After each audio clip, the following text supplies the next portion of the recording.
Chapter 14:12. Hearing Wuji's words, the Black Dragon King's face darkened. In the game, sealing off a city was definitely on the same level as stealing an account. Once the main city was sealed off like what Wuji said, the entire city would be prohibited from entering and exiting. The main city was the safest harbor and the largest supply station for players.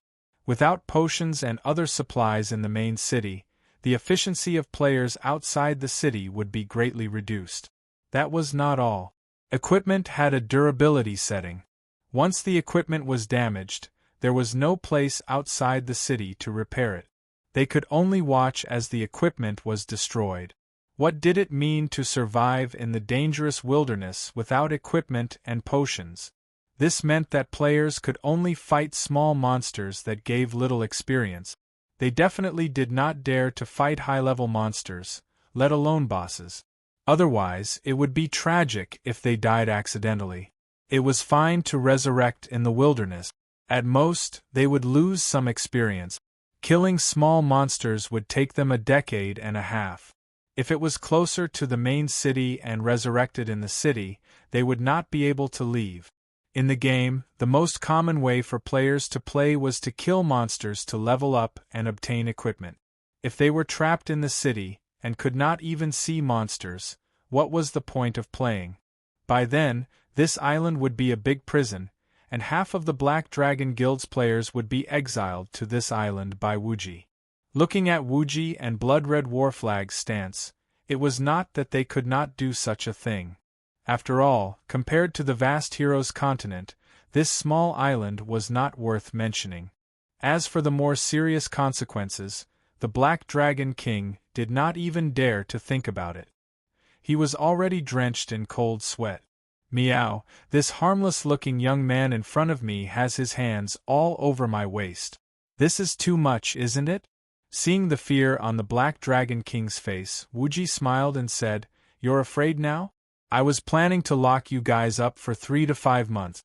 When our local players are a level higher than yours, we'll organize a pirate extermination event every year. There are hundreds of millions of players in the hero's continent, and it costs 1 gold coin per person to participate. We'll earn back the 15 million in a day. Even a roll of toilet paper and a pair of underwear have their uses.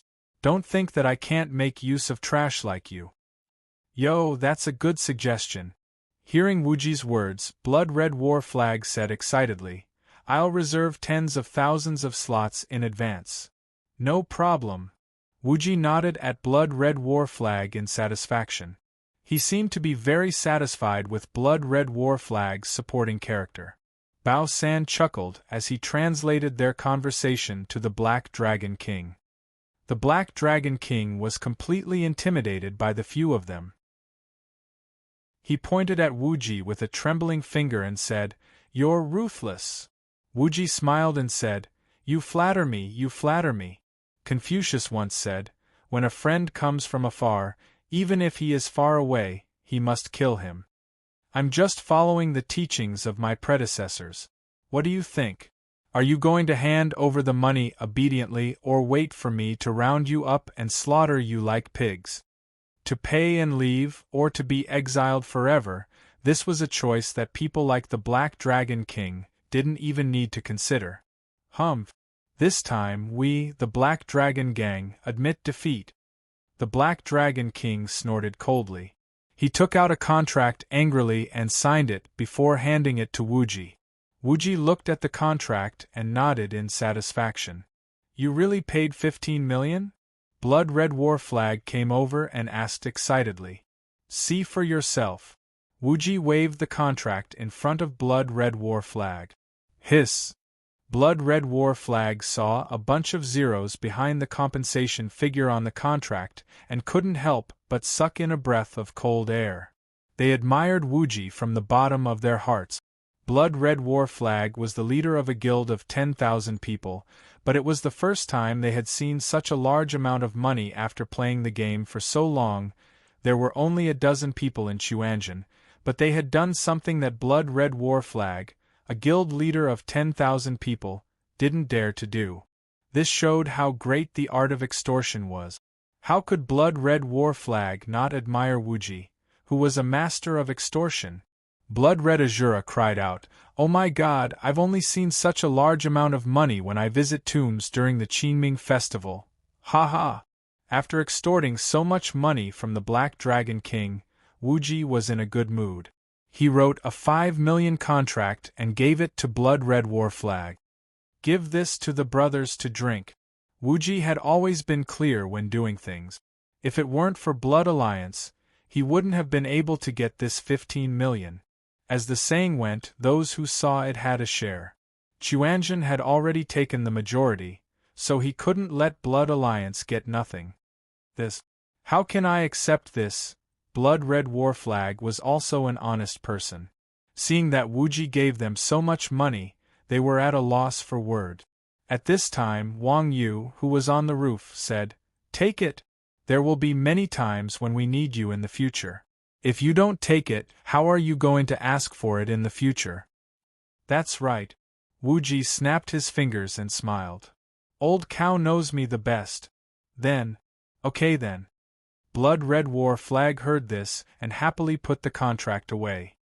"If there's something like this in the future, come find us." It seemed like Blood Red War Flag had tasted the sweetness. Thinking about it, it made sense. In this city war, the Quanjin sect had paid a city lord seal of Zhua City in exchange for a Yama city and 12 million gold as compensation. Blood Alliance players died once or twice on average, but in exchange, they got a main city and 6 million gold as compensation. Compared to the gains, the losses of both sides were negligible. What did it mean to throw a brick to attract jade? This was it. If there was money, everyone would earn it. It was a win-win situation and everyone was happy. After receiving the money, Wuji casually removed the ban on the revival point. The guards stood on both sides and opened up a path for the Black Dragon King and the others. The Blood Red War Flag followed suit and lifted the seal on the port of Saga City. Sigh. The Black Dragon King sighed. He looked at the Yamatai city that once belonged to him with a complicated gaze. He then gave the order to retreat in the guild channel. The Black Dragon Guild players received the order. Although they were extremely unwilling, they had no choice but to leave the island. Seeing that the Black Dragon King had left, Blood Red War Flag touched his chin and said, "Boss Wuji, actually your pig farming plan was quite good." Chapter 14:13. The game company did not make games just for one person, but for all the online gamers in the world. After all, the game company earned money from the public, and it was impossible to harm the interests of the majority for one person. The Black Dragon Guild had 150,000 people. If Wuji really locked up all the Black Dragon Guild members on the island, even if Wuji's actions were within the rules, the game company would forcefully change the rules. The final interpretation was in the hands of the game company, and the players' objections would be ineffective. Moreover, the players only saw benefits in the game. The Japanese people were not bosses, and there was no practical meaning in killing them. Everyone might find it interesting at first, but it would be boring after one time. Moreover, not everyone liked to bully noobs. Therefore, this pig farming plan was basically a one-off deal. Yamatai City had the largest mining area in the entire Ingzhou Island. This was the true inexhaustible source of gold and silver. It was more stable to find people to mine for money than to raise pigs for a few months. Compared to the pig farming plan, this was a legitimate deal that benefited the public and the people. The players and the game company would both win, and they could also increase GDP and generate tax revenue for the country. Wasn't that great? Of course, Blood Red War Flag would never understand Wuji's thinking in this lifetime. Wuji was too lazy to explain anything to him, as long as he knew that the pig farming plan was not feasible. Otherwise, this short-sighted guy might do something.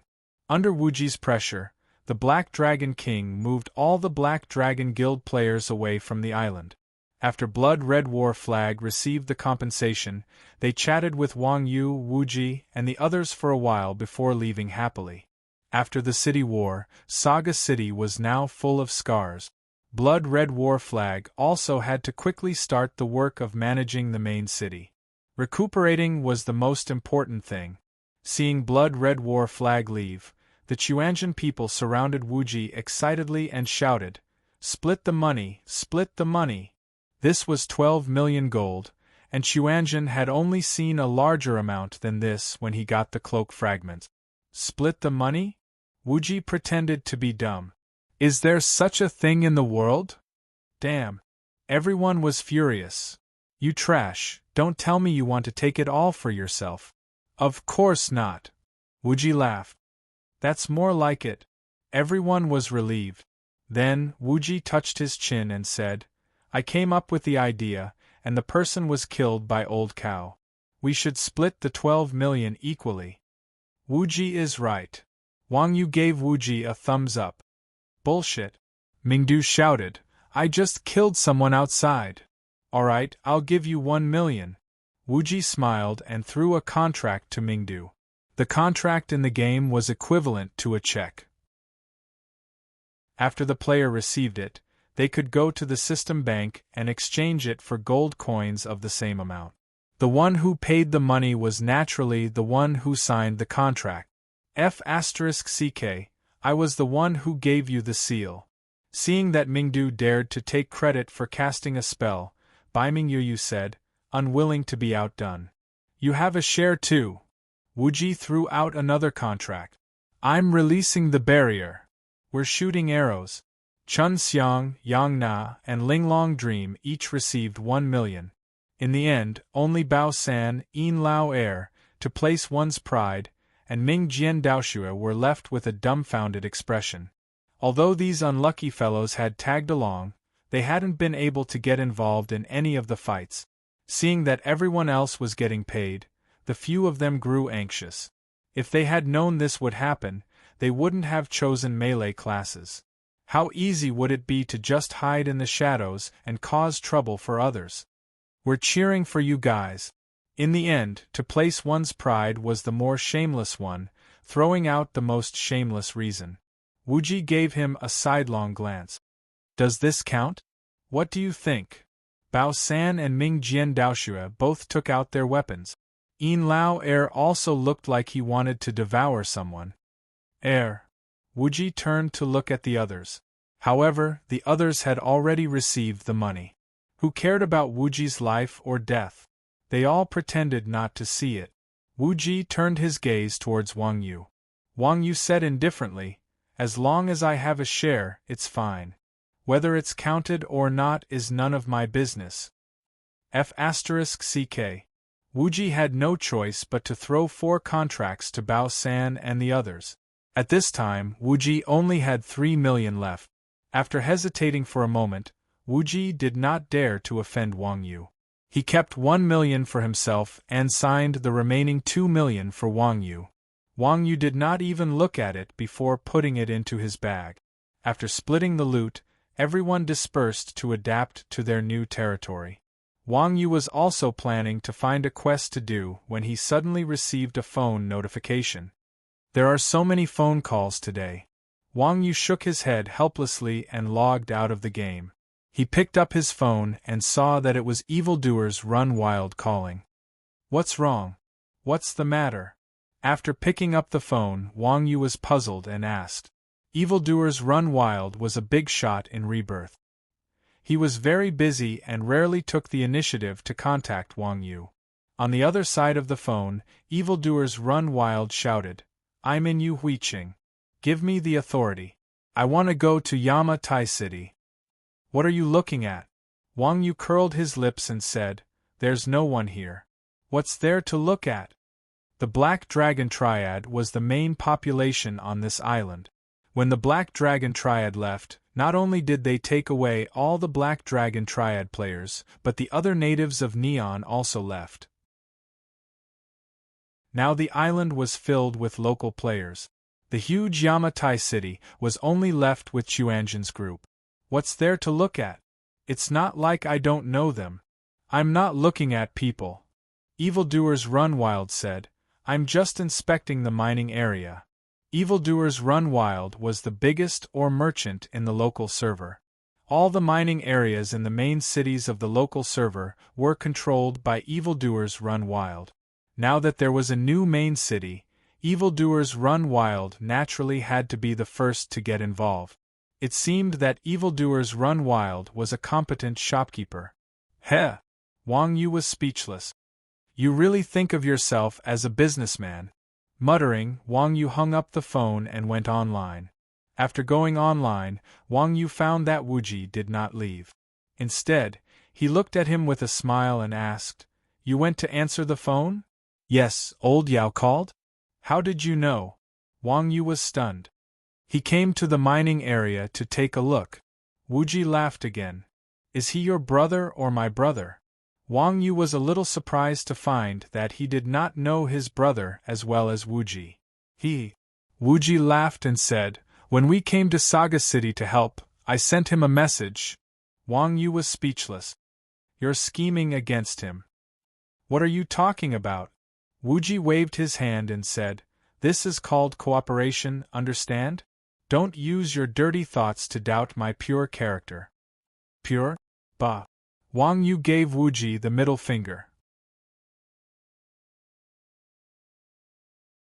Chapter 14:14.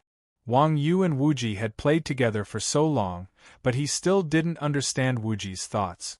If Wuji stuck out his butt, Wang Yu could guess what he was going to do. As mentioned before, Chuanjin wasn't a mainstream guild. They walked the path of elite.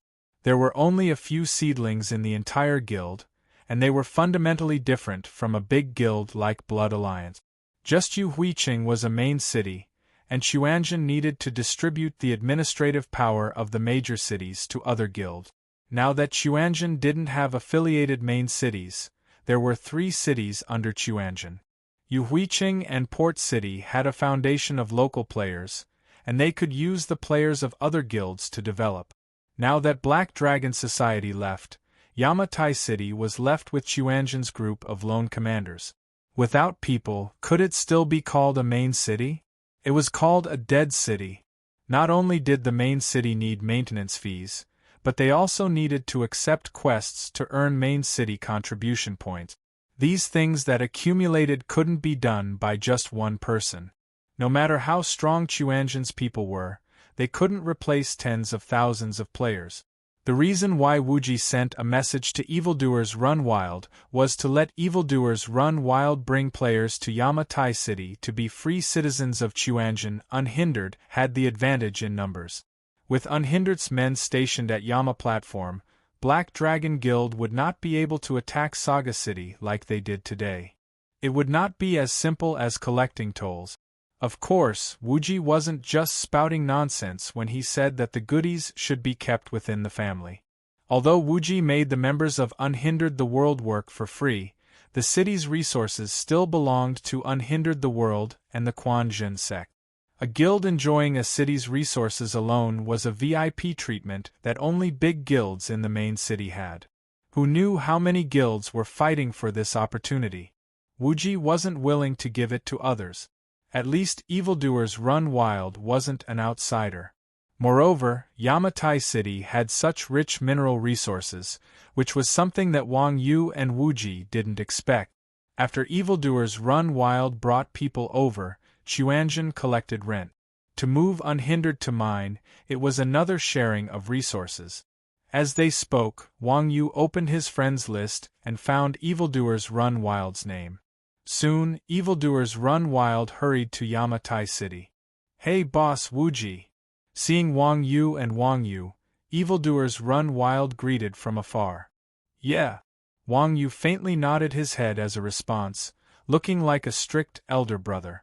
Wuji, on the other hand, smiled and greeted, "Yao, how have you been recently?" "I'm fine." Evildoers Run Wild was still swift and decisive. He responded casually and went straight to the point.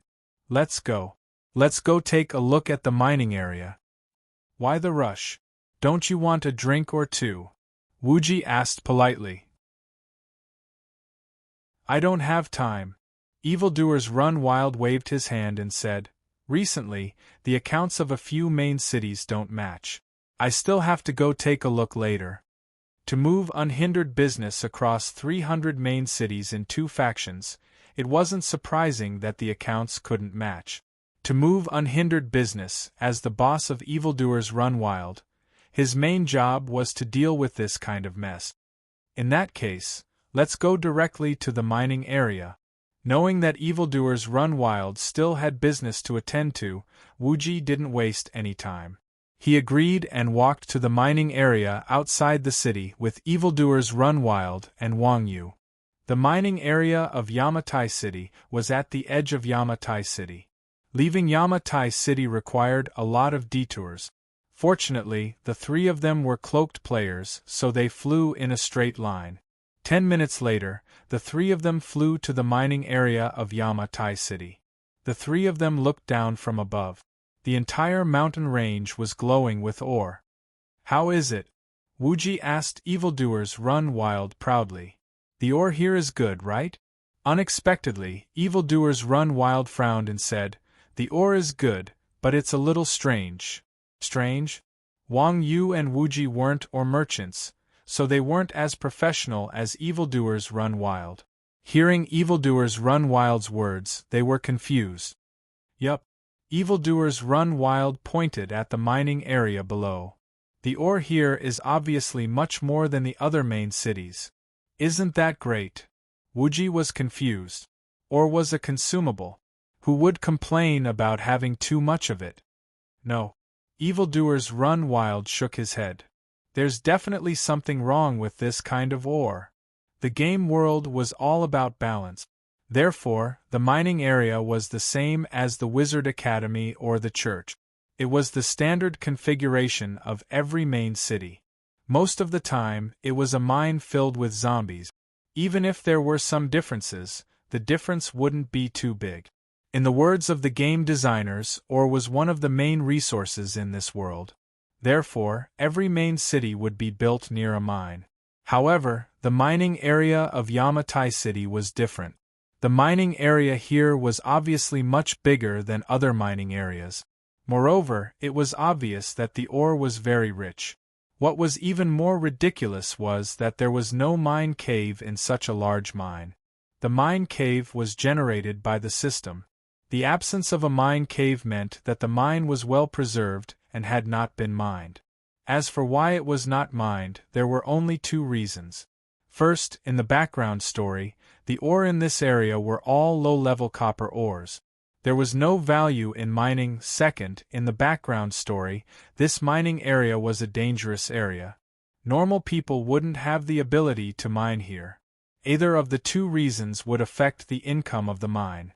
Seeing that Wang Yu and Wuji were confused, evildoers run wild briefly explained to them.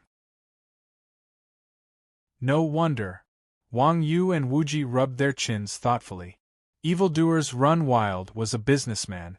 The players under him mainly mined for money and had no interest in other things. As long as there were factors that would affect the mine, it would not be an ideal environment for them. They could not possibly work hard to lose money because of favors. However, evildoers run wild did not directly say that this place was not suitable. Instead, he looked around and said, "Let's go down and take a look." Saying so, evildoers run wild folded its wings and landed steadily on the ground. Wang Yu and Wuji also landed slowly. At this time, evildoers run wild took out an exquisite mining hoe from his pocket and casually dug at the mountain wall. Wang Yu and Wuji were stunned. As expected of a mining tycoon, carrying a mining hoe with him was indeed a professional. Clang! A soft sound interrupted Wang Yu and Wuji's thoughts. A golden ore rolled on the ground. Soft gold ore. Evildoers run wild saw the ore on the ground and frowned slightly. He casually picked up the ore. After seeing the ore's attributes, his expression became very complicated. Evildoers run wild was right. This yellow ore was indeed soft gold. Oregon soft gold was a rare ore on the same level as mithril. Although the mining hoe in evildoers run wild's hands had a higher chance of producing exquisite gold ore, a piece of soft gold ore was obviously not a problem with the hoe. It seemed that this mining area was definitely a exquisite mining area. P.S. Follow the official WeChat account, Limioxes666. Chapter 14:15. Since it was an exquisite mining area, it was obvious that the reason why there were no tunnels in this area, and it seemed like the Black Dragon Guild had not mined it before, was because this area was dangerous. Huh! Just as Evildoers Run Wild was holding the ore in a daze, Wang Yu took 2 steps closer to Wuji and Evildoers Run Wild. What's wrong? Seeing the ore in Evildoers Run Wild's hand and Wang Yu's expression, Wuji's heart tightened. Wang Yu pointed to the front and said, "There's a murderous aura over there. Everyone, get out of here!" Rumble. Before Wang Yu could finish his sentence, the ground suddenly shook violently, and the entire mining area began to shake. Immediately after, the ground in the direction Wang Yu pointed to opened up a large hole. The shape of the Yamatai mining area was like a funnel, and Wang Yu and the other 2 were standing in the funnel. As the mountain continued to shake violently, the ore in all directions rolled into the hole. Wang Yu and Evildoers Run Wild had a foundation in martial arts, so they barely managed to stabilize themselves. Wuji accidentally lost his balance and squatted on the ground, then involuntarily rolled into the hole. F***ck. Although Wuji's body was not under his control, he was still very conscious. As he rolled, he shouted, "Quick, help me!" Seeing that Wuji was about to be swallowed by the hole, Wang Yu rushed forward and reached out to grab Wuji's collar. Just as the 2 were about to turn around, they felt a wave of heat hit them. Boom! A pillar of fire shot up from the hole, and at the same time, a fiery red figure jumped out of the flames in front of Wang Yu. The fiery red figure was about the same height as Wang Yu, and its entire body was covered in crimson flames. It was holding a ball of fire in its hand, and it looked very unique. Inferno Monarch Clone, Level 80. Dark Gold Boss, Elite, HP. 5000000 MP. 500000 Skill. Transmogrification Talent. Flame Manipulation. Background Introduction. One of the avatars of the Flame Monarch, the guardian of the Divine Flame mining area. Wang Yu casually sent the information she had obtained to the team channel. Evildoers Run Wild came to a sudden realization when he saw the attributes of the Inferno Monarch's clone. It was a level 80 Dark Gold Elite boss, and a mage boss at that.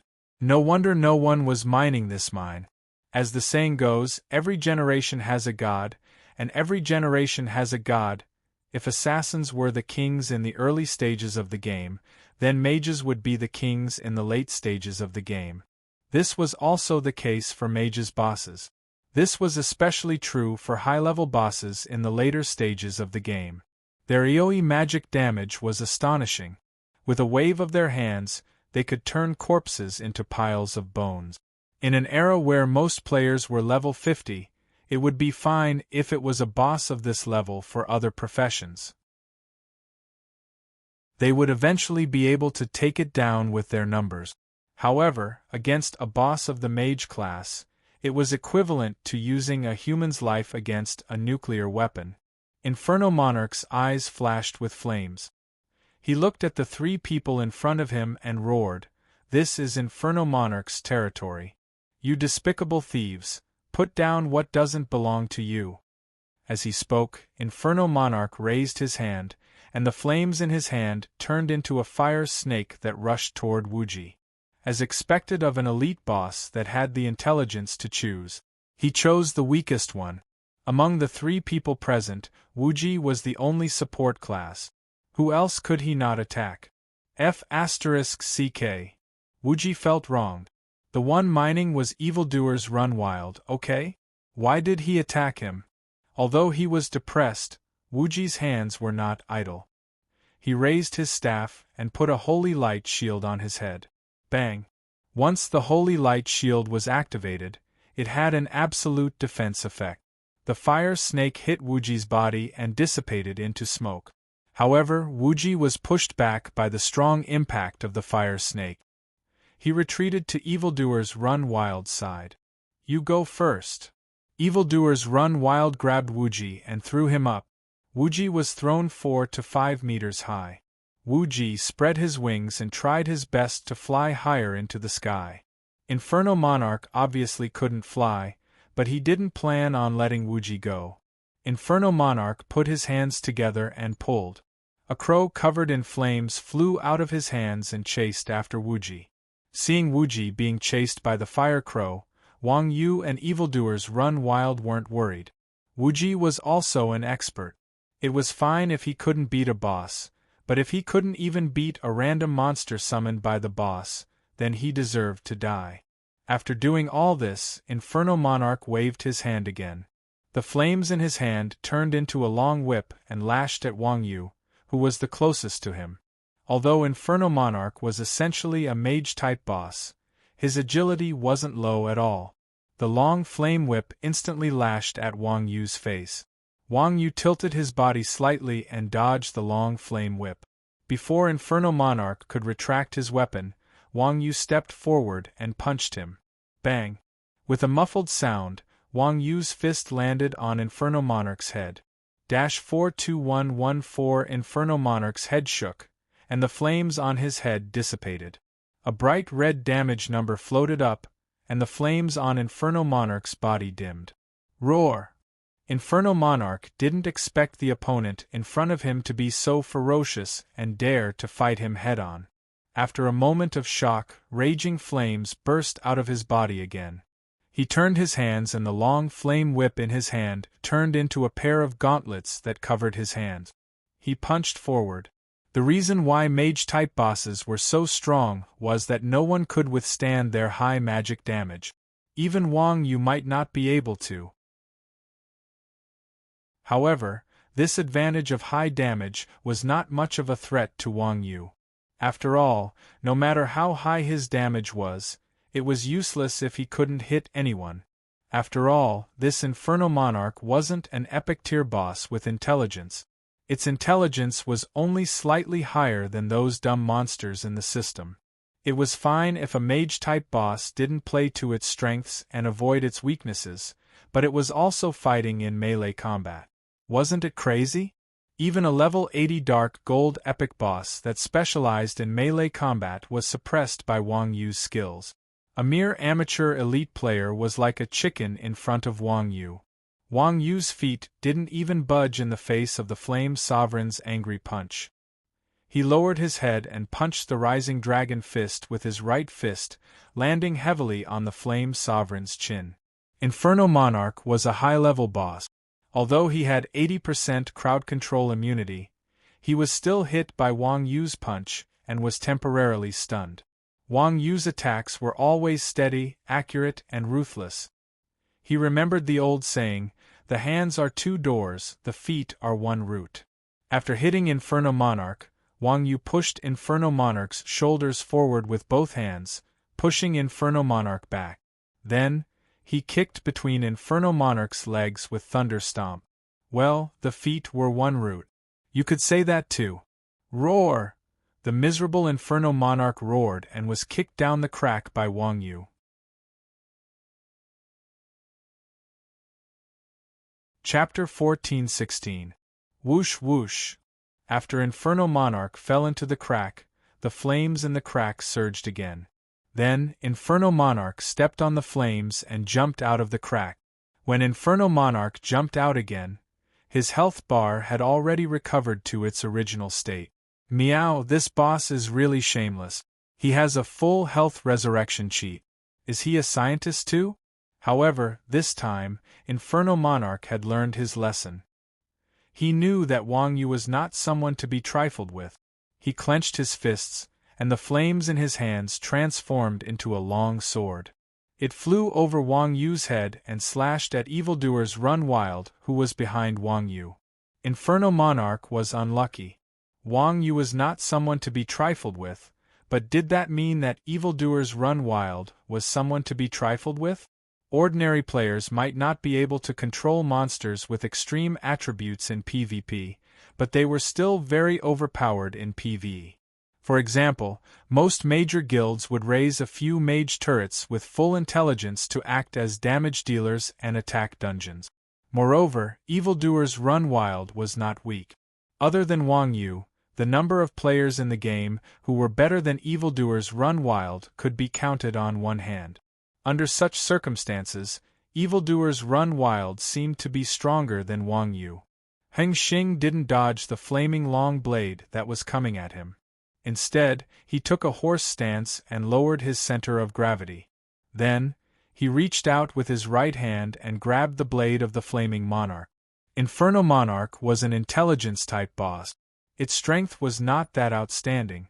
On the other hand, Evildoers Run Wild was a level 58 expert. He had put all his points into strength and a full set of top-tier equipment. His strength was much higher than Inferno Monarch. After grabbing Inferno Monarch's blade, Evildoers Run Wild swung it down with all his strength. Bang! With a loud noise, Inferno Monarch was smashed into the ground by Evildoers Run Wild. The flames on Inferno Monarch's body scattered, and gravel flew everywhere. 66112, a huge damage number floated above the Inferno Monarch's head. Respawning without looking at the almanac was referring to the Inferno Monarch. The Inferno Monarch was a little confused after being treated so roughly by two detestable Grandmasters of Combat. He was even a little unsure who the real boss was. While Flame Monarch was in a daze, Evildoers Run Wild stepped forward and stepped on Flame Monarch's back. He twisted the blade of the flame long sword in his hand. Flame Monarch unconsciously loosened his grip, and the flame long sword was forcibly snatched away by Evildoers Run Wild. Then, he slashed at Flame Monarch without any hesitation. The Flame Sovereign was shocked, and he clenched his right fist. Pooh! The long sword in Evildoers Run Wild's hand turned into sparks and dissipated. At the same time, a long spear appeared in Inferno Monarch's hand, and he stabbed upwards. This was what it meant to be stained by the company one kept. Wang Yu's evil heart was really fast at learning. Evildoers Run Wild hurriedly took a step back and dodged Flame Monarch's long spear. Then, he kicked Flame Monarch's head. Dong! Flame Monarch was sent flying by the kick. Normal attacks did not have any crowd control effect. Flame Monarch, who was in midair, was about to use Quick Recover to land and gather magic to teach Evildoers Run Wild a lesson, but he suddenly heard the sound of wind. Flame Monarch turned his head back in a panic, only to see Wang Yu flying towards him. His leg was covered in lightning as he kicked Flame Monarch's face. Before the pitiful Flame Monarch could recover from his shock, he was kicked right in front of Rampage. Evildoers Run Wild chuckled and took 2 steps back. He took out his pickaxe and swung it at Flame Monarch. Flame Monarch once again flew in front of Wang Yu. Wang Yu also changed his weapon into the form of a stick. He hit Flame Monarch and sent him flying towards Evildoers Run Wild. They were brothers after all. They did not need to communicate at all. They could understand each other's thoughts with just a look and a movement. It was as if they had practiced this many times. Just like that, Flame Monarch became a badminton. He was sent flying around in the sky by Wang Yu and Wang Yu. Even landing on the ground was an extravagant hope. Wang Yu and Wang Yu were having fun, but Flame Monarch was about to cry. "Brother, I am a boss after all. Can you give me some face and let me die with dignity?" At this time, Wuji, who was in the sky, had also killed Flame Monarch's fire raven. However, when he saw the scene below him, his heart collapsed. Even though Wuji knew better than anyone else how overpowered these two were, he had never heard of or even imagined that they could send a level 80 boss flying in the sky. Of course, this was also because the Inferno Monarch was an intelligent boss. Its weight was not its strong point. Moreover, in the background settings of the system, the Inferno Monarch was a fire elemental incarnation. The one that Wang Yu and Wang Yu were bullying was an incarnation, so it was even lighter. Otherwise, this was a level 80 boss. Even if it was an intelligent boss, No matter how overpowered Wang Yu and Wang Yu were, they would not be able to do something like this. Fortunately, intelligent bosses did not have long health bars like other bosses. Under the ravaging of the Wang brothers, the Inferno Monarch's health bar quickly dropped. Very soon, it had dropped to 30%. It's red blood. Seeing the health bar above Flame Monarch's head turn red, everyone was excited. This included Flame Monarch, who had been sent flying in the sky. It was hard to imagine that as a boss, Flame Monarch would actually be excited about his low health bar. Roar! Flame Monarch, who had reached red blood, roared in midair and activated Berserk. Under Berserk, Flame Monarch obtained super armor and was forced to land on the ground. After being trampled on for so long, Flame Monarch's rage had already reached its limit. As soon as he landed, Flame Monarch waved his hands, and 2 balls of black and red flames appeared in his hands. Flame Monarch shouted arrogantly, "Shameless thief, go to hell! Watch me burn!" Before Flame Monarch could finish his sentence, there was a flash. Suddenly, Wang Yu appeared in front of Flame Monarch. He raised his hand and grabbed Flame Monarch's neck. Burp! The Flame Monarch's words were stuck in his throat. Strangle was a secondary skill that Wang Yu had created. Although its damage was only at the beginner level, it had the special effect of interrupting spellcasting. Flame Monarch, whose neck was being grabbed by Wang Yu, was forcibly interrupted by Wang Yu. The flames in his hands immediately dimmed. "Why are you shouting when we're fighting? You're so annoying." Wang Yu looked at Flame Monarch with disdain and lifted him up. At the same time, evildoers Run Wild had also rushed to Flame Monarch's side. The 2 of them grabbed Flame Monarch's left and right arms, one on the left and one on the right. Each of them pressed down on half of Flame Monarch's head and smashed him heavily against the mountain wall. Duong! These 2 bastards' damage was not low. With this smash, Flame Monarch's already low health bar dropped by 1/3. At the same time, he was stunned.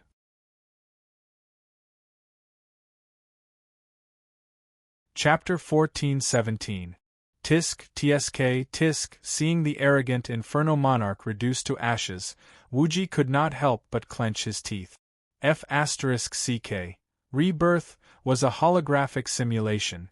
Everyone's combat style was vastly different from a normal keyboard and mouse game. At the current stage of the game, players who could fight monsters 20 levels higher than them were already considered experts. Yet, these 2 had actually pinned a level 80 Dark Gold Elite boss to the ground and pummeled it to death. The boss didn't even have the ability to struggle. F***ck. Who was the real boss here? If he had not known Wang Yu for a long time, Wuji would have suspected that these 2 were cheating. Wang Yu, on the other hand, clapped his hands and said, "This boss is a little cowardly." Ever since the start of the game, Wang Yu had been focused on killing bosses. The number of bosses that had died by his hands was at least a few dozen, if not a few hundred.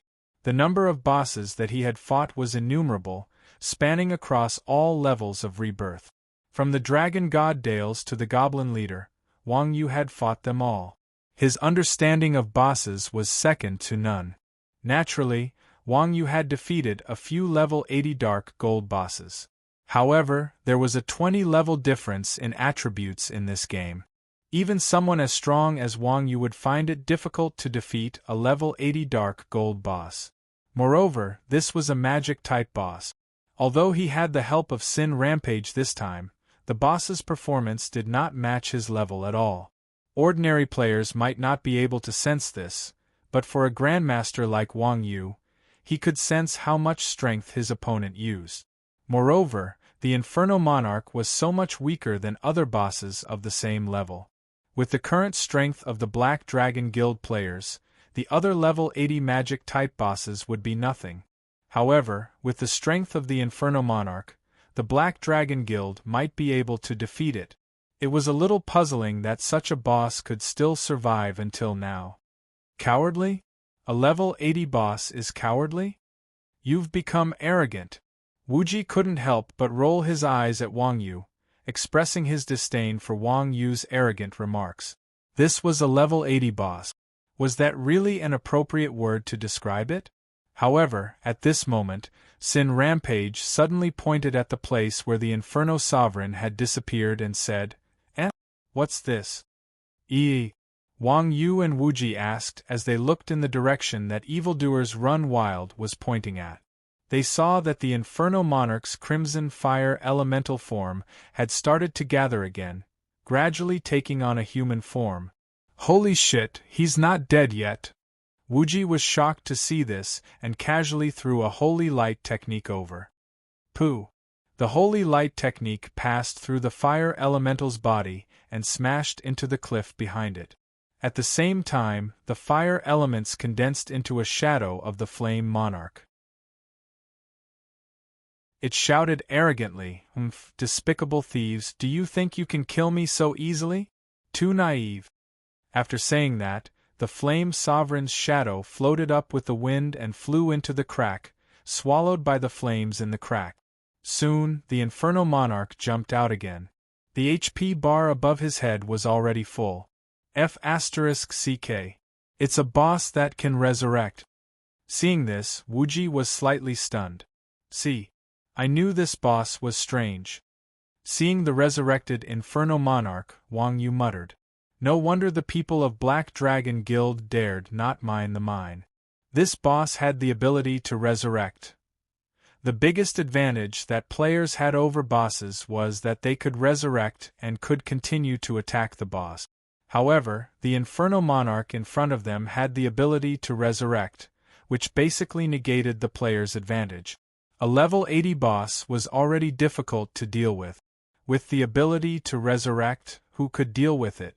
No wonder the players of Black Dragon Guild had not taken this mine for themselves. This Inferno Monarch was a cheat. Ha ha ha ha!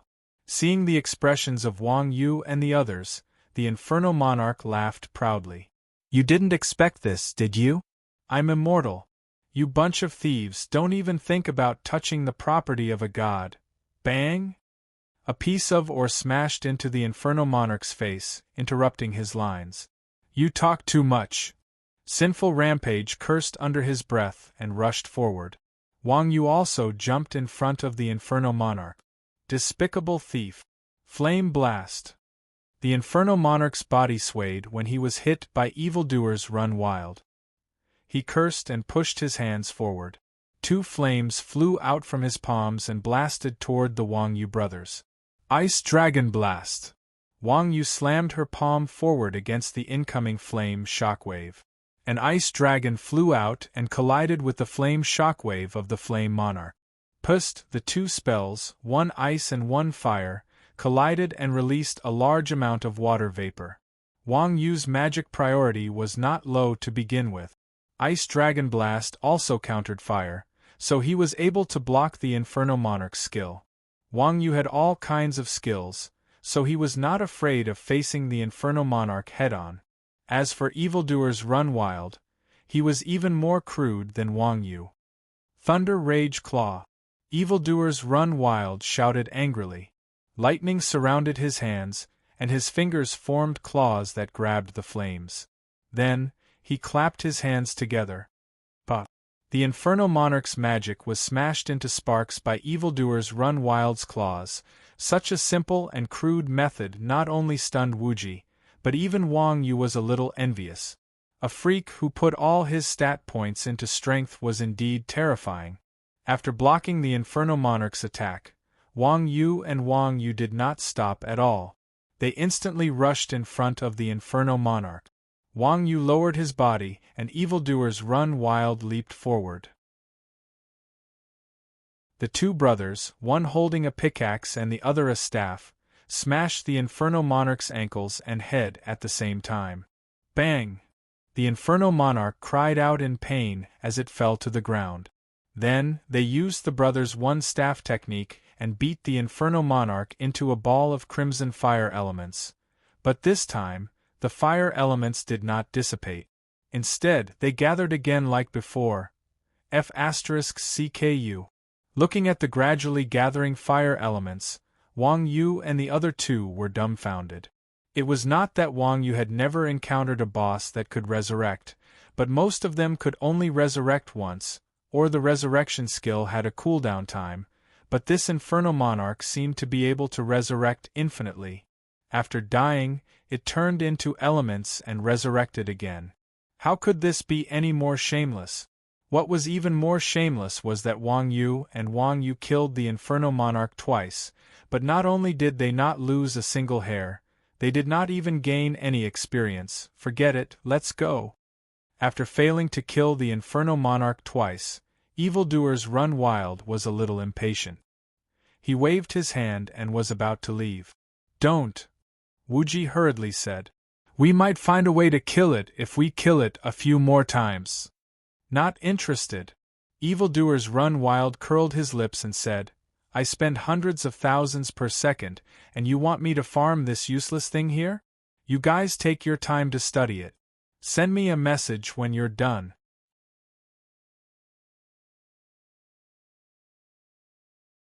Chapter 14:18. Indeed, Evildoers Run Wild was a big boss. He had a lot of things to do every day. He had so many subordinates that needed to eat. His time was precious. He was different from Wang Yu and Wuji. Wuji could farm monsters that did not drop equipment and did not give EXP. Evildoers Run Wild was too lazy to play. He just told them to let him know when he was done. This kind of principle was really like a boss. Seeing that Evildoers Run Wild had left, Wuji said helplessly, Let's go. Why? We're not fighting anymore? Wang Yu asked. We're not fighting anymore. Wuji shook his head and said, We have to use a special method to kill this thing. We don't have any clues at all. It's useless. We have to find some clues first. That makes sense. Wang Yu nodded. Sharpening the knife would not delay the work of cutting firewood. This logic was useful everywhere. This so-called Inferno Emperor was different from normal wild bosses. Wild bosses didn't have a fixed location and could travel anywhere. Inferno Emperor, on the other hand, seemed to be the local boss of this mining area. It was very likely that it was a character from the background story of the Shimatai game. To find clues about this kind of boss, they had to ask the NPCs in the main city. After all, Inferno Emperor had been here for so many years.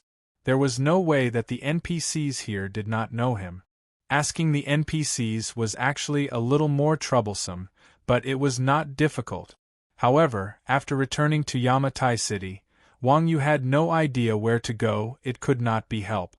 Yamatai City was a foreign place to Wang Yu. Wang Yu did not know where the NPCs were hiding. Although Wang Yu was not afraid of fighting, Wang Yu was still a newbie and otaku. His ability to adapt to the game environment was still very different from normal players. Well, Wuji, you can go and inquire about the information by yourself. I will find a place to wait for you, Wang Yu said with a headache. Wang Yu had obviously underestimated how lazy Wuji was. Hearing Wang Yu's words, Wuji waved his hand and said, I'm a mental worker. This kind of physical work doesn't suit my style. Then how did you ask? Do you want an NPC to report to the City Lord's mansion? Wang Yu could not help but roll her eyes.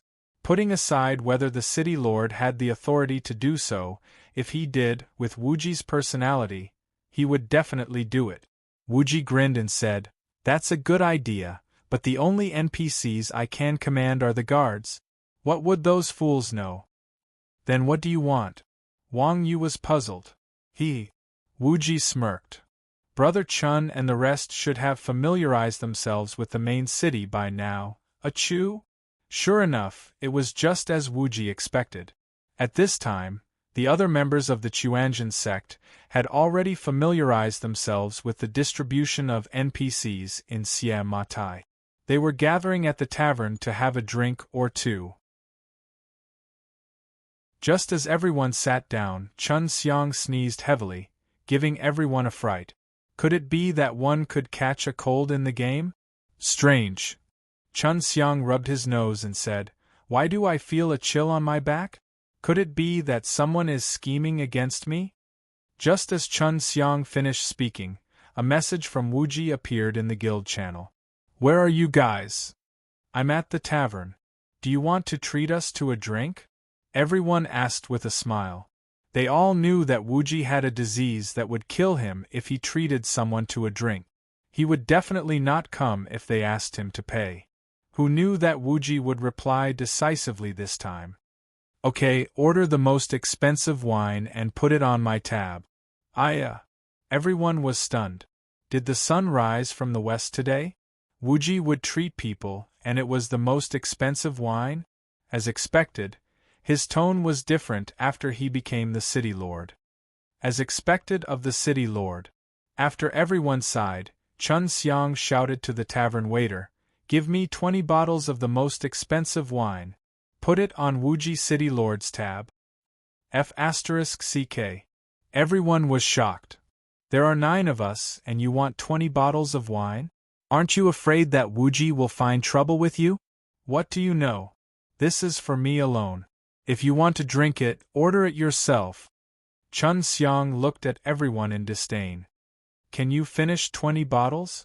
If I can't finish it, I'll take it away. Chun Xiang said shamelessly. It's a rare opportunity for the old dog Wuji to treat us. If we don't order more, wouldn't it be a waste of his kindness? Brother Chun is right. We are giving him face by ordering more. Being shameless was a traditional culture in Chuanjian. Everyone was instantly convinced by Chun Xiang and shouted, "Give me 10 bottles too. Put it on Wuji's tab." Even a well-behaved lady like Yang Na blushed and asked for 5 bottles. Yes, it was mainly to cater to the atmosphere. Everyone was doing bad things, and if you didn't do it, you wouldn't be fitting in. This was also why Chuanjian could subtly influence so many honest people. The efficiency of the system's tavern was needless to say. In an instant, the whole table was filled with bottles of wine. Everyone was just about to divide the loot when a message from Wuji popped up in the guild channel. Everyone must have spent a lot, right? Not bad. Mingdu looked at the table full of the most expensive wine and said proudly, "You won't go back on your words, right?" "Don't worry, I never go back on my words." Wuji smiled and said, "Since the wine is here, shouldn't everyone get up and move around?" Hearing Wuji say this, everyone became alert and could not help but ask, "What do you mean?" "It means what you understand," Wuji said. "Go to the NPC and help me find clues about the Flame's sovereign in the mining area." F***ck. Why don't you go? Everyone was unhappy. Those who played single-player games knew how disgusting it was to look for clues. Everywhere they went, they would be harassed by the NPCs in the city. There were so many NPCs in the game, and looking for clues was a physical task. "Because I didn't do anything to help you," Wuji smiled. "Do you think we're the kind of people who would do anything to help you? You're overestimating us," the people of Chuanjian said in disdain. It was obvious that Wuji did not understand them. "Of course not." Wuji smiled and said, "The money for the wine just now was paid for by Old Cow. If you don't want to die, go ahead." Seeing Wuji's message, everyone's faces darkened. This was blatant coercion and temptation. They dared to offend Wuji, but would they dare to offend Wang Yu? Everyone's attitude changed. "So it's about Old Cow. If there's anything, Nyogu can just say it directly. Why do you have to do this?" "Nonsense. If I told you directly, you'd pretend to be blind." Wuji knew this group of bastards very well. If Wang Yu asked them to help fight the boss, these guys would definitely not object. After all, Wang Yu was very loyal to them.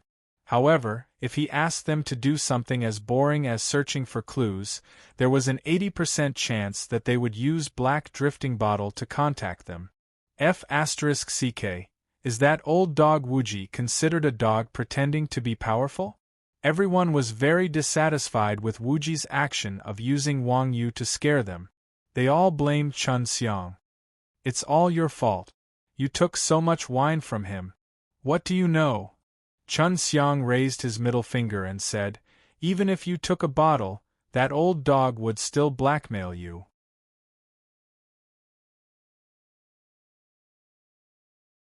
Chapter 1419. Although the people of Chuanjian would not do anything without benefits, they were still very serious about what they promised.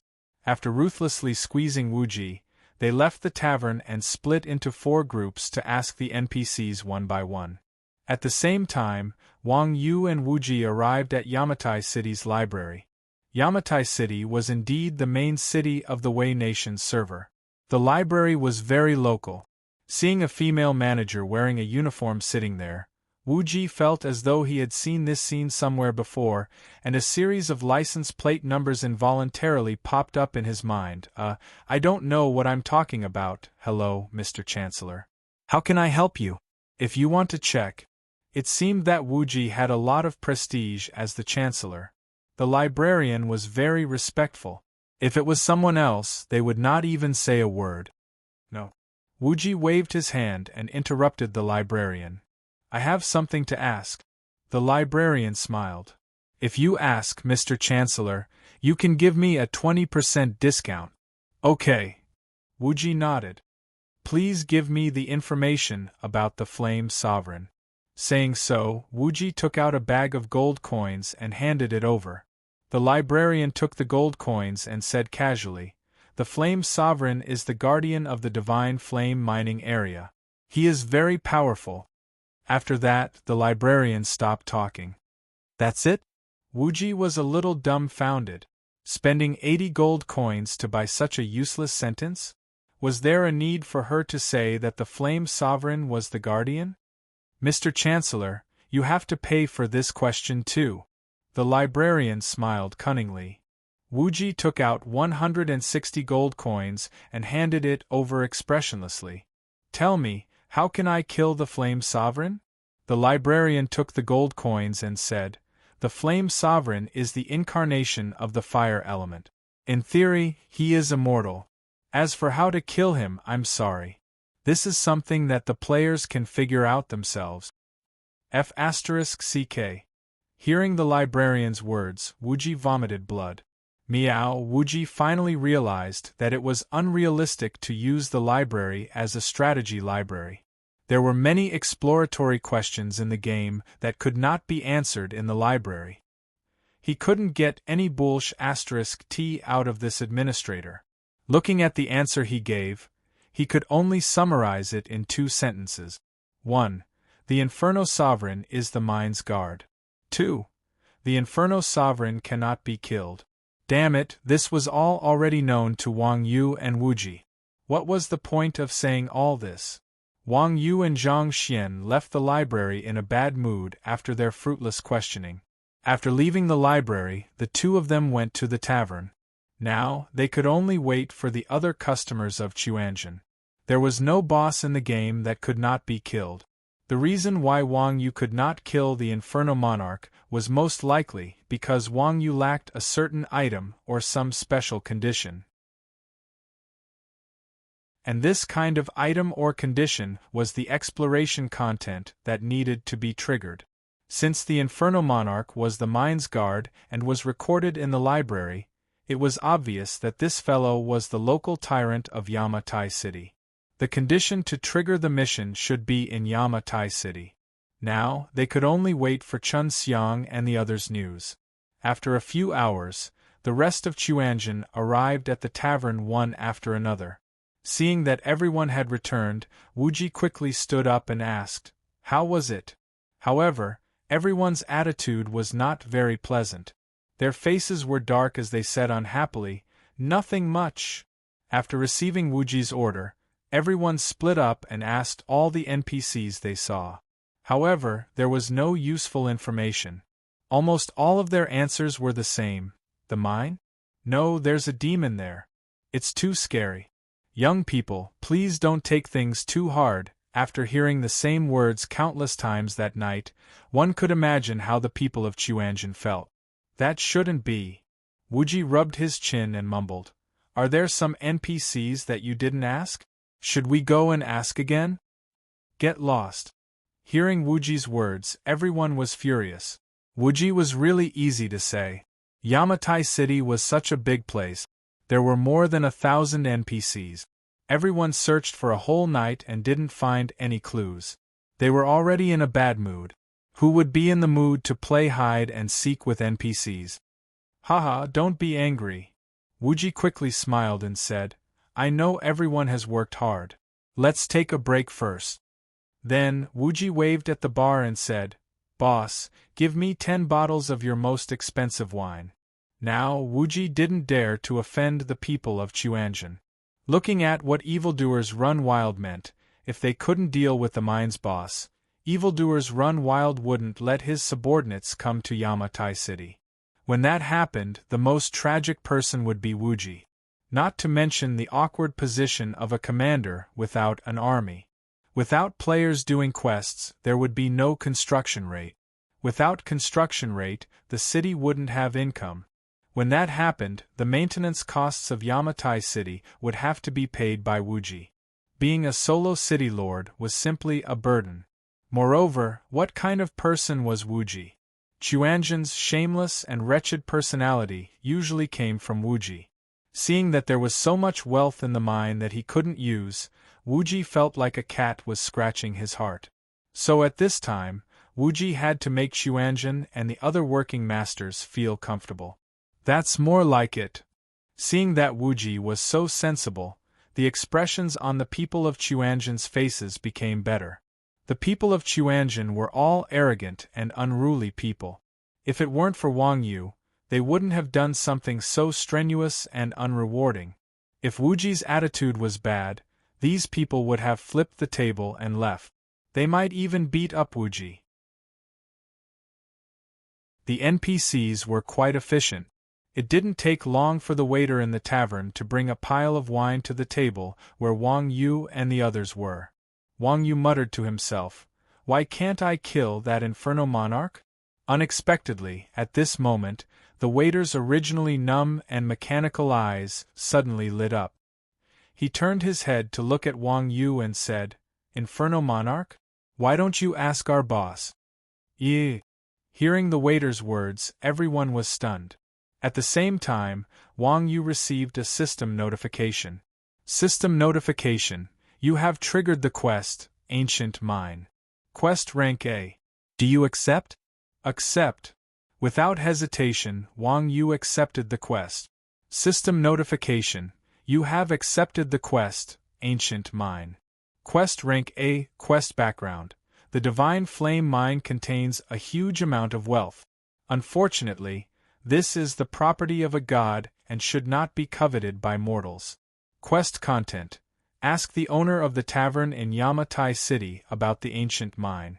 This, after receiving the system notification, Wang Yu immediately sent a screenshot of the system notification to the guild channel. When everyone saw Wang Yu's quest content, they were dumbfounded.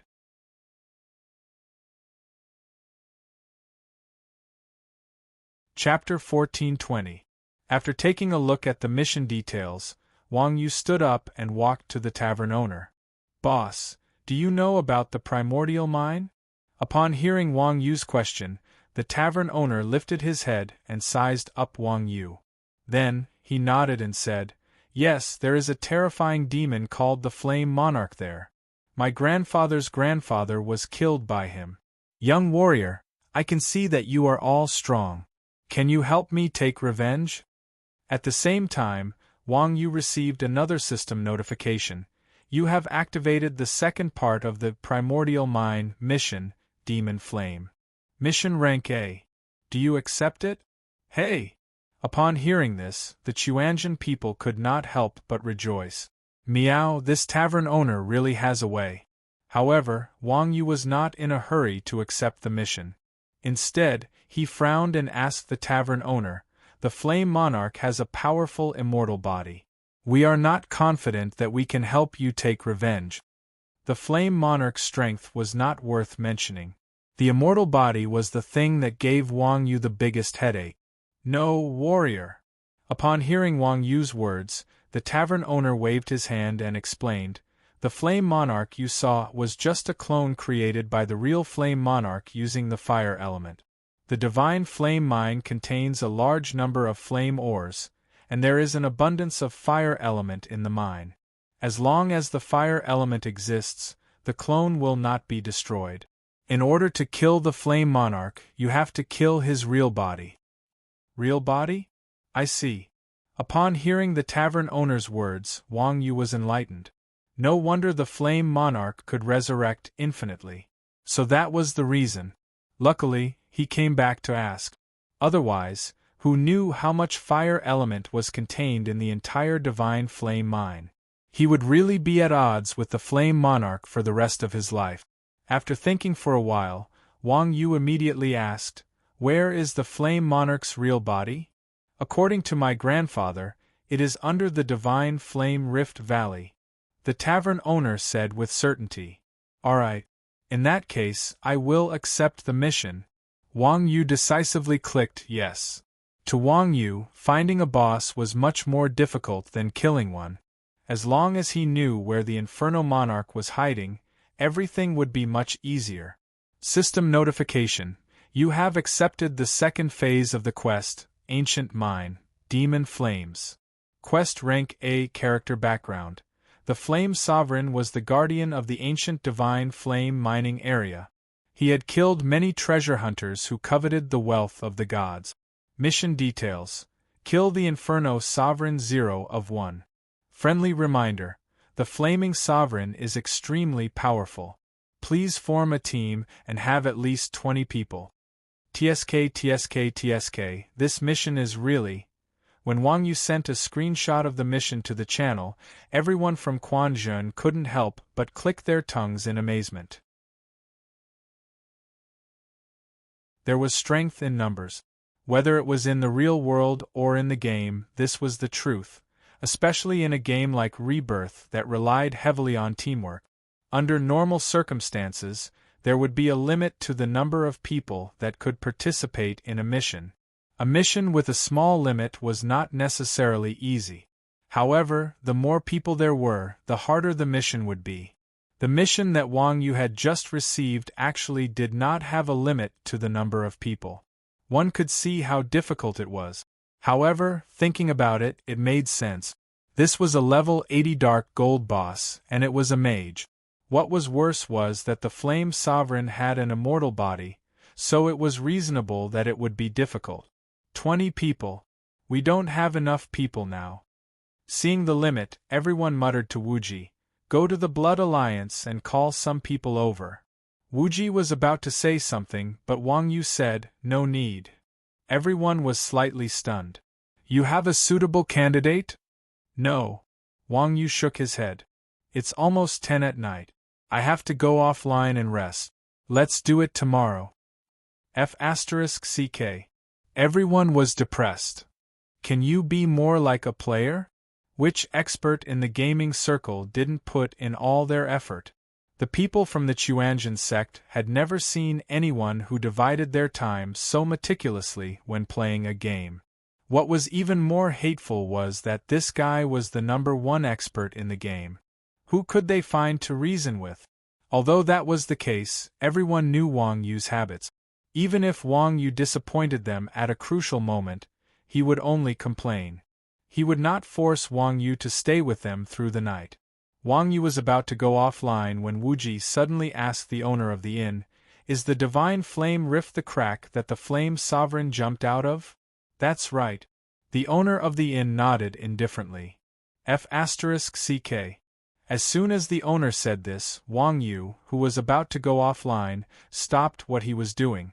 Wuji wiped his sweat and said, F***CK, I knew it wouldn't be so simple.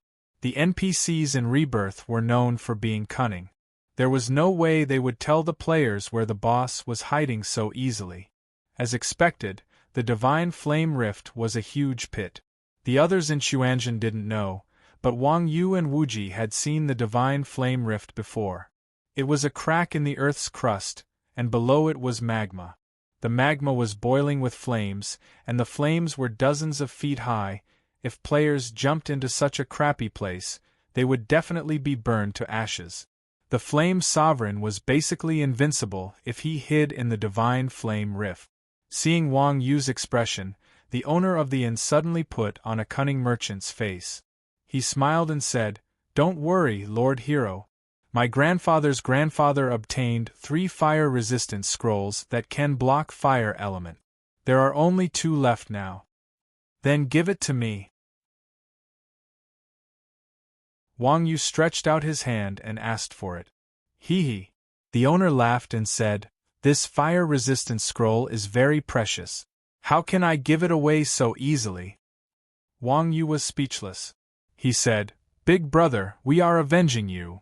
"I know," the tavern owner said, "but that's a different matter. If you help me take revenge, I'll give you the reward you deserve. Something as precious as the fire-repelling scroll is a deal between us. How can taking revenge for my family be related to a deal? My morals don't allow me to do that." The owner's words left Wang Yu speechless.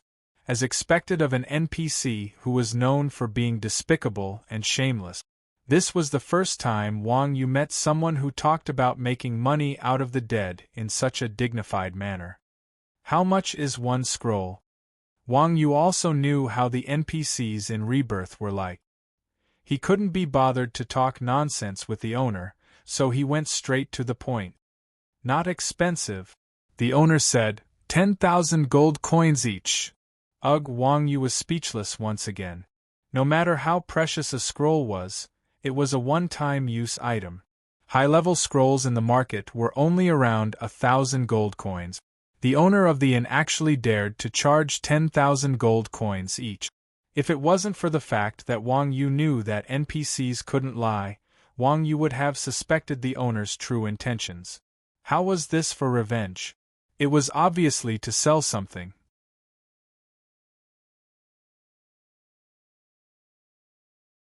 Chapter 14:21. Of course, for the sake of the quest, he had to buy it no matter how expensive it was. Wang Yu was not someone who lacked money. 10,000 gold coins was not a big sum to him. "Oh, right." Wang Yu was about to take out the money when he suddenly raised his head and asked cautiously, "This scroll can't be used by a single person, right? The quest's minimum requirement was 20 players. If this scroll could only be used by 1 person, wouldn't it be a scam?" With the style of the designers of Rebirth, it was not impossible for them to do such a thing. "No." The tavern owner shook his head and said, "This is a ward scroll." "That's good." Wang Yu let out a long sigh of relief and took out 2 bags of gold coins. Ward scrolls, as the name suggested, created a ward around the player. They were AoE-type scrolls. At this moment Mingdu, who heard the tavern owner's explanation, stopped Wang Yu in the channel and said, "Old cow, since it's a ward scroll, just buy 1. Makes sense." Seeing that Mingdu was smart for once, everyone praised Mingdu. After all, it was an AoE ward scroll, not a single-person scroll. Having 1 was enough. Buying another would be a waste. However, Wuji said, "Buy both of them." Why? Everyone did not understand. No matter how small a fly was, it was still meat. 10,000 gold coins was also money. Wuji laughed and asked the tavern owner, 3 scrolls. "Back then, your grandfather's grandfather only used 1? "Yes." The tavern owner nodded. "So he's dead?" "Yes." The tavern owner's expression was solemn. F***ck. The Chuanjian people felt a chill down their spines. "See?" Wuji said in the channel. "This is a scam. You guys still have to train slowly." Wang Yu did not hesitate and bought the 2 fire-repellent scrolls. Fire-repellent scroll, magic scroll, consumable. Attribute: creates a magic ward that isolates fire elements within a 500-meter radius after use. Duration: 30s. With the scrolls, Wang Yu and the others had no more worries, so Wang Yu went offline. The weather that night was exceptionally good. After Wang Yu took off his helmet, the moonlight shone through the window onto Wang Yu's face. A gentle breeze blew over, making Wang Yu's face feel warm. Time flew by, and before he knew it, it was summer again. 10 o'clock at night wasn't too late for someone who played online games all year round. For a professional gamer, this was the time to start work. However, when Wang Yu saw the moon and stars in the sky, he suddenly realized how beautiful the night was in the real world. Lying on the bed, Wang Yu glanced at Mu Zixian beside him and smiled warmly. Dong dong dong. As Wang Yu was letting his imagination run wild, there was a knock on the door. Wang Yu pulled a shirt over her body and jumped off the bed. She opened the door and saw Molly standing outside the bedroom. Seeing that it was Wang Yu who opened the door, Molly said softly, My landlord." Molly was usually very bold, but now she seemed to want to say something. Wang Yu looked down in confusion and saw that Molly was carrying a suitcase in her hand. Seeing the suitcase in Molly's hand, Wang Yu was stunned. He asked in confusion, "What's going on?" "I'm leaving," Molly said with a lonely expression. "Leaving? To where? Did you guys have a conflict?" Wang Yu wasn't a person who was proficient in worldly affairs. Molly's sudden departure caught Wang Yu off guard, and he didn't know what to say. They had played together for so long, and these four girls were as close as sisters. Why would they leave just like that? Could it be that they were being ostracized? Molly didn't answer Wang Yu's question. Instead, she took out a letter and handed it to Wang Yu. "Landlord, pass this letter to Sister Shui and the others. Thank them for treating me like a sister these 2 years, and thank you and the landlady for taking care of me for so long. Goodbye." After saying that, Molly bowed deeply to Wang Yu and walked out of the house without looking back. Wang Yu stood at the bedroom door in a daze. He didn't know if he should chase after Molly. However, after thinking for a while, Wang Yu guessed that this girl seemed to have something she couldn't say. In the end, he didn't ask her to stay. He just stared blankly at the letter in his hand. "What are you looking at?" Just as Wang Yu was in a daze, Mu Zixian took off her gaming helmet and couldn't help but ask when she saw the letter in her hand. "That," Wang Yu said hesitantly. "Molly left." "Left?" When Mu Zixian heard Wang Yu's words, she was very surprised. She said in surprise, "The four of them were helping me just now. I didn't see any unpleasantness. She left after answering a phone call?" Obviously, Mu Zixian's thinking was the same as Wang Yu's. She thought that Molly had a conflict with her little group. "It shouldn't be a conflict." Wang Yu shook his head and said, "It seems like she has something she can't say. You should give this letter to Li Shui and the others." "I'll go? Why me?" Mu Zixian said gloomily. Whoever gave this kind of letter would be embarrassed. But just as Mu Zixian was about to reject Wang Yu, Li Shui's anxious voice came from outside the door. "Sister Xian, Brother Yu, have you seen Molly?" Mu Zixian was about to say something, but Wang Yu spoke first. "Your sister Xian has something for you." As he said that, he opened the bedroom door. "You scum!" Mu Zixian glared at Wang Yu fiercely. She picked up the letter on the table and walked out. After a while, Mu Zixian returned to the bedroom. "Did you give the letter to her?" Wang Yu asked curiously. "Yes," Mu Zixian said with a distressed expression. "What reaction?" Wang Yu continued to gossip. "She was so anxious that she cried. I couldn't stop her." "Why didn't you stop that lady?" Mu Zixian said with a reproachful tone. "Who knows?" Wang Yu shook his head and said, "I don't know why, but when I saw that lady, I felt like I saw myself in the past. She chose to leave quietly at this time because she didn't want others to know. Parting is always sad." "You understand quite well." Mu Zixian rolled her eyes at Wang Yu. "After all, I've been through it." Wang Yu sighed. Although Wang Yu and his wife's relationship with Molly wasn't as close as Li Shui and the others, they had lived together for so long after all. Their relationship was still very deep. At this time, Molly's sudden departure made Wang Yu and his wife a little sad. However, Wang Yu also understood that everyone had their own difficulties. Sometimes you felt that your actions were good for others, but it was really just a feeling. At the end of the day, the relationship between Wang Yu and them was just that of a tenant and a landlord.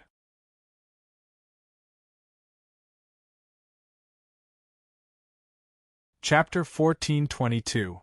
The next morning, Wang Yu woke up early. He saw Li Shui and the other two sitting in the living room with red eyes and not saying a word. It seemed like the girls were still immersed in the sadness of their friend's passing. This was not hard to understand. After all, the four of them had a good relationship. Now that one of them was gone, no one would be able to pull themselves together so quickly. Thinking back to when Uncle Nyo's good friend passed away, even someone as strong as Uncle Nyo cried for an entire night. Li Shui and the other's situation was only slightly better than Uncle Nyo's. Although they did not know where their friend went, they still had a thought. Sigh.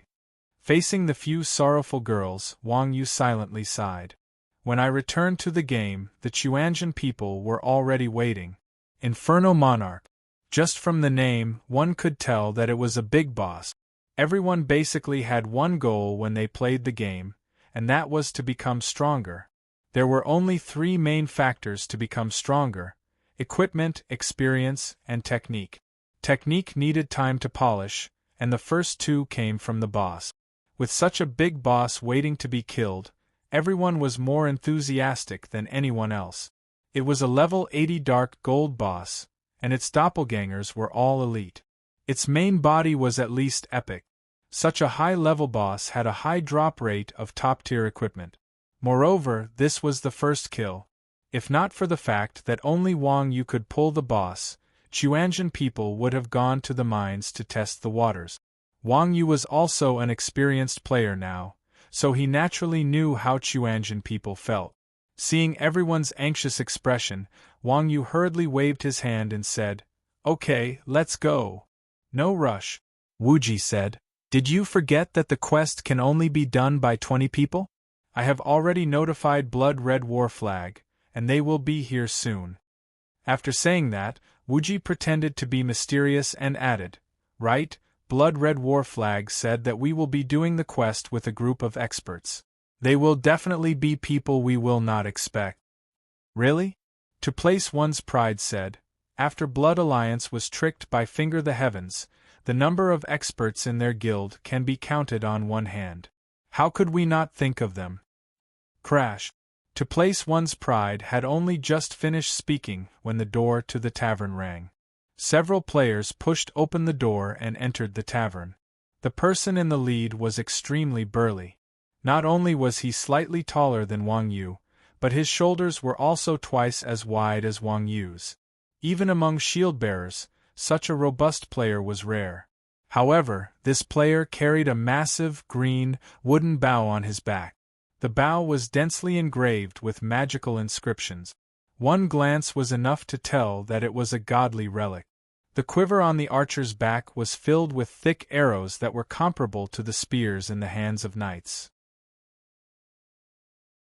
"It was you!"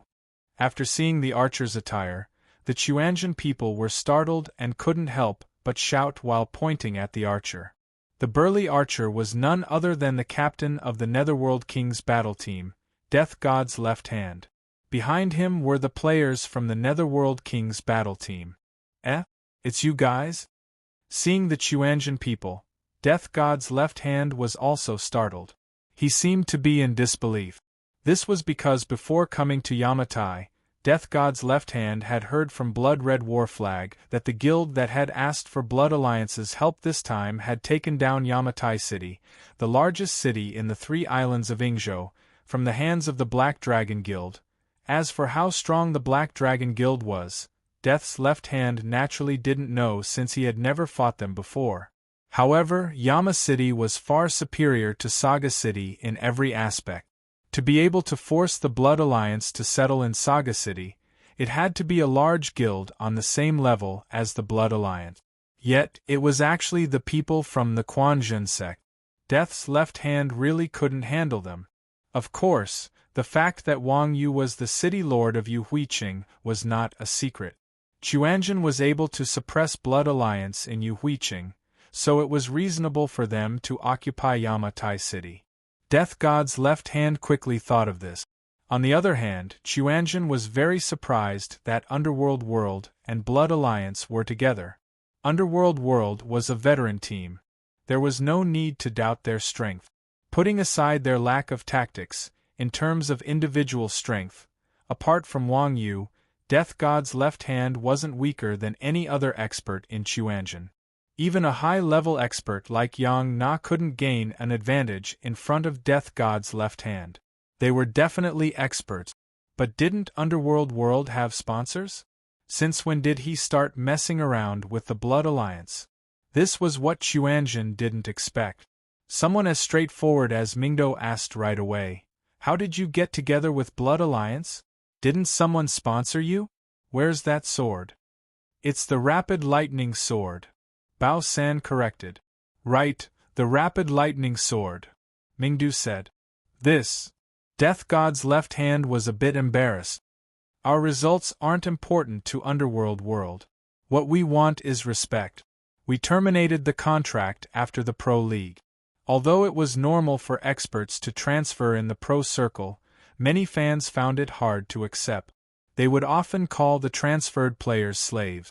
Death God's left hand was a bit embarrassed when he said he terminated the contract. However, terminating the contract was expected.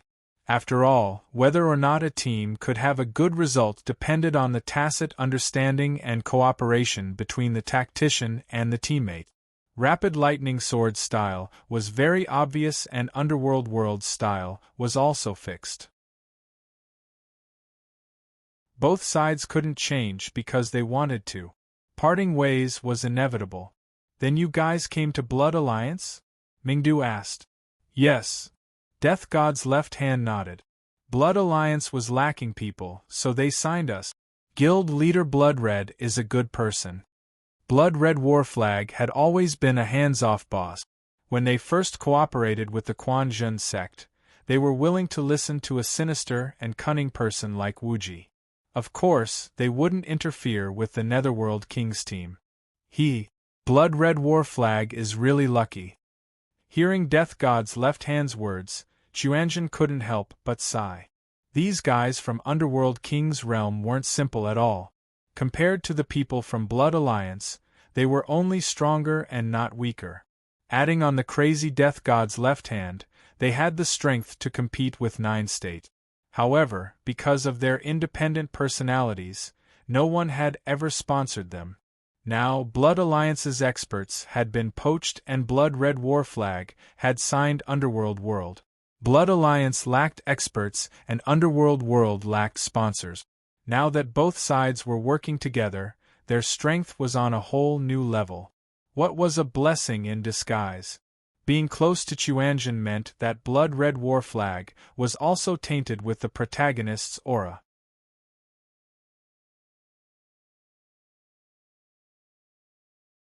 Chapter 1423. Wang Yu followed closely behind and slapped the Inferno Monarch's clone's face, pinning it to the ground. Tisk, seeing that Wang Yu had suppressed the Inferno Monarch's boss, the people from Hades' world could not help but exclaim, "The old cow is still so powerful, yeah!" Death's left hand and the others thought back to when they fought with Wang Yu and broke out in cold sweat. Although the Inferno Monarch was a level 80 dark gold boss, most of its strength came from its unlimited resurrection. Its true strength was only at the level of a level 60 normal boss. It was not difficult to understand why a monster of this level dared to call itself a level 80 dark gold boss. Think about it, a level 60 boss that could resurrect infinitely on the spot? Even if a real level 80 boss came, it would probably be killed by it. Therefore, no matter how powerful it was, it could not be more powerful than eternal life. This was very clear in China's classical literature. After all, Sun Wukong was so powerful because he wanted to seek immortality. I accidentally drowned a part of it, of course. Even though he was difficult to deal with, his strength was still there. Wang Yu and his group were all top-notch experts. The strength of the Flame Sovereign's clone was really not enough. It would not be difficult to get rid of this guy and enter the Divine Flame Valley. With Wang Yu around, the Inferno Monarch was completely suppressed. After the others attacked it from all sides, the Inferno Monarch's clone was reduced to a ball of fire. "Stand beside the old cow." At the same time, Wuji gave the order to gather. After receiving the order, everyone hurriedly gathered beside Wang Yu. Wang Yu took out a fire-resistant scroll and tore it open. Poof! As the scroll was used, a sky-blue shield spread from Wang Yu's hand and covered everyone around Wang Yu. Without a word, Wang Yu led everyone to the top of the divine flame rift and jumped into the crack that was spitting flames. Holy shit! Seeing Wang Yu act so crazily, everyone from the Netherworld King realm was shocked. But at this time, the blue enchantment passed through the raging fire snakes and fell into the crack. Everyone's field of vision darkened, and when they opened their eyes once more, they had arrived in another scene. Below the godly flame rift valley was a fiery crimson, filled with blazing fire elements. Waves of heat waves assaulted one's face, and the monochromatic background gave people a strange feeling. Looking at the world of flames around them, everyone was dumbfounded, thinking that they had entered the Inferno prison. Where is this place? After testing the surroundings, Death's left hand asked in confusion. He had seen the left hand of the Grim Reaper many times, but this was the first time he had seen such a strange scene. As soon as Death's left hand finished speaking, everyone received a system notification. System notice: you have discovered the one-time hidden instance dungeon, Blazing Realm. EXP plus fix. System prompt: you have entered the hidden instance dungeon, Blazing Realm, and triggered the instance dungeon quest, Blazing Heart. Quest background: 1,000 years ago, the King of Flames, Inferno Monarch, was imprisoned here by martial god. He seems to have some secret on him. Clear requirements: kill Inferno Monarch and obtain Blazing Heart, 0 of 1. It's a one-time hidden instance dungeon. Seeing the system prompt, everyone's hearts trembled. Hidden instance dungeons. Wang Yu and Xuanzhen were no strangers. As professional players, even if they had not encountered one before, they would have heard of it. This was a special instance dungeon that contained a huge amount of wealth. It was a miracle system developed by the game company to optimize the gaming experience for players. For example, the immortal trail forest that Wang Yu had encountered in the past and the underwater world of Atlan were both hidden instance dungeons. Xuanzhen had tasted the sweetness of these instance dungeons. Whether it was immortal trail forest or Atlan, the wealth contained in a hidden instance dungeon was several times that of a normal instance dungeon. It was enough to turn an unknown character into an expert. However, although the rewards of a hidden instance dungeon were great, the rewards were proportional to the effort. Not only were hidden instance dungeons extremely difficult, but they were also extremely rare. Wang Yu and Xuanzhen had only encountered one twice after playing for so long. With such a low probability, ordinary players might not even encounter one even after playing AFK. As for a one-time hidden instance dungeon, it was the rarest type of hidden instance dungeon. One could just imagine the probability of triggering one. Who would have thought that there would be a one-time hidden instance dungeon hidden in this godforsaken place? For a moment, everyone's hearts were filled with excitement. There was no need to say much about Xuanzhen's group. These bastards were the kind of people who would die if they did not take advantage of something. As for Team Netherworld, although they were professional experts, compared to other professional players, the word poor was etched into their bones. After all, they did not even have a sponsor. When they went out, they relied on grinding for equipment. Now that they saw a one-time hidden instance dungeon, these poor guys were like beggars who saw a mountain of gold. Their eyes were filled with greed. The good-for-nothing Hades even cried out, "Mommy, we're going to be rich." Everyone was moved when they heard this. Team Netherworld was honest, but they were not stupid. After learning that they had entered a hidden instance dungeon, they were excited. Then, Death's left hand calmly asked Wuji, "Boss Wuji, although Netherworld is here to help this time, this hidden instance dungeon." Death's left hand's words were vague, but his meaning was extremely simple. He was just short of telling Wuji that whoever saw it would have a share. Naturally, Wuji was not the kind of person who would eat everything alone. Team Netherworld was so poor that they were eating dirt. Wuji would not be able to take all the benefits away. Seeing Death's left hand ask for a share, Wuji smiled and said, "Of course. How about we divide it according to class?" Divide it according to class? Death's left hand looked at his subordinates with a troubled expression. Team Netherworld's strategy was very simple. They revolved around Death's left hand, their core damage dealer. As a result, the class composition of Team Netherworld was quite unbalanced. Physical damage dealers occupied the majority. As long as one was not a fool, they could see that the monsters in this hidden instance dungeon were mainly magic-based. If they were divided according to class, Team Netherworld would not have the slightest advantage. What? You don't agree? Seeing that Death's left hand was in a difficult position, Wuji smiled at Wang Yu and then asked Death's left hand, "How about we divide it according to work?" Death's left hand followed Wuji's gaze and looked at Wang Yu.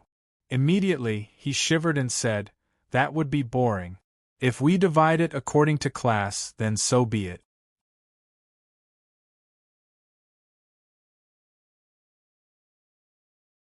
Chapter 1424. What a joke.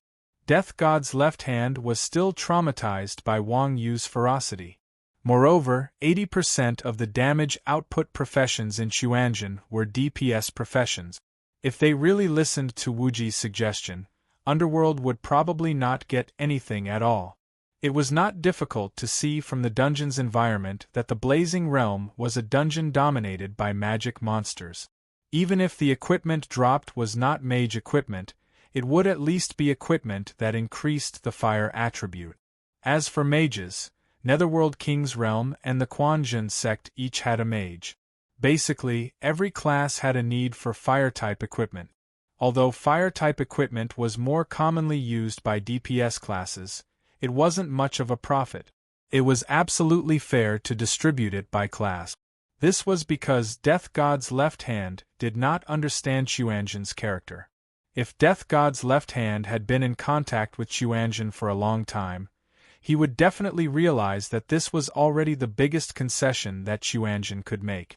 Seeing that Death God's left hand agreed to distribute according to profession, Wuji smiled and said, "Since Boss Left Hand has no objections, we will distribute according to profession." After saying that, Wuji nodded at everyone and said, "Let's start the dungeon." "Okay." Everyone responded and walked into the depths of the Blazing Realm. In the Blazing Realm, everything was mainly fiery red, and the ground was dark brown scorching flame Oregon. There was only a flame path a few meters wide in front of everyone, and on both sides of the path was tumbling magma. Although their senses were weakened in the game, and they could not even feel pain, under such a color rendering, everyone felt a trace of heat from the inside out. After walking along the flame path for about 3 to 5 minutes, Wang Yu and the others finally arrived in front of a fiery red palace. From a distance, the palace looked extremely magnificent, and a sense of oppression and heat waves hit them in the face. It seemed that this was the lair of the Inferno Overlord. Seeing this magnificent palace, everyone could not help but think, are they King imprisoned? They're clearly here to enjoy life. In front of the palace, there were fiery red monsters wandering. On both sides of the palace gate stood 2 tall guards with spears in their hands and flames on their bodies. Everyone cast detection, and the monsters' attributes were reflected in their eyes. Inferno Elf Elite, Level 65, HP, 300000 MP, 500000 Skills, Flame Attack, Flame Blast Talent, Flame Bath Monster Introduction.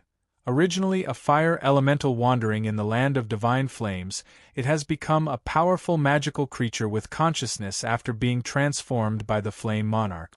Flame Guard Elite, LV 70, HP, 100000 MP, 20,000 Skills, Sweeping Flames, Earth-Splitting Flames / Talent, Flame Bath Monster Introduction, a flame mine in the divine flame land. Under the influence of the Flame Monarch's spiritual power, It has become a powerful creature with spiritual consciousness. It possesses great destructive power. This is the monster from the one-time use hidden dungeon? He looks very ordinary. After seeing the attributes of the two monsters, everyone's hearts, which were originally worried, were slightly relieved.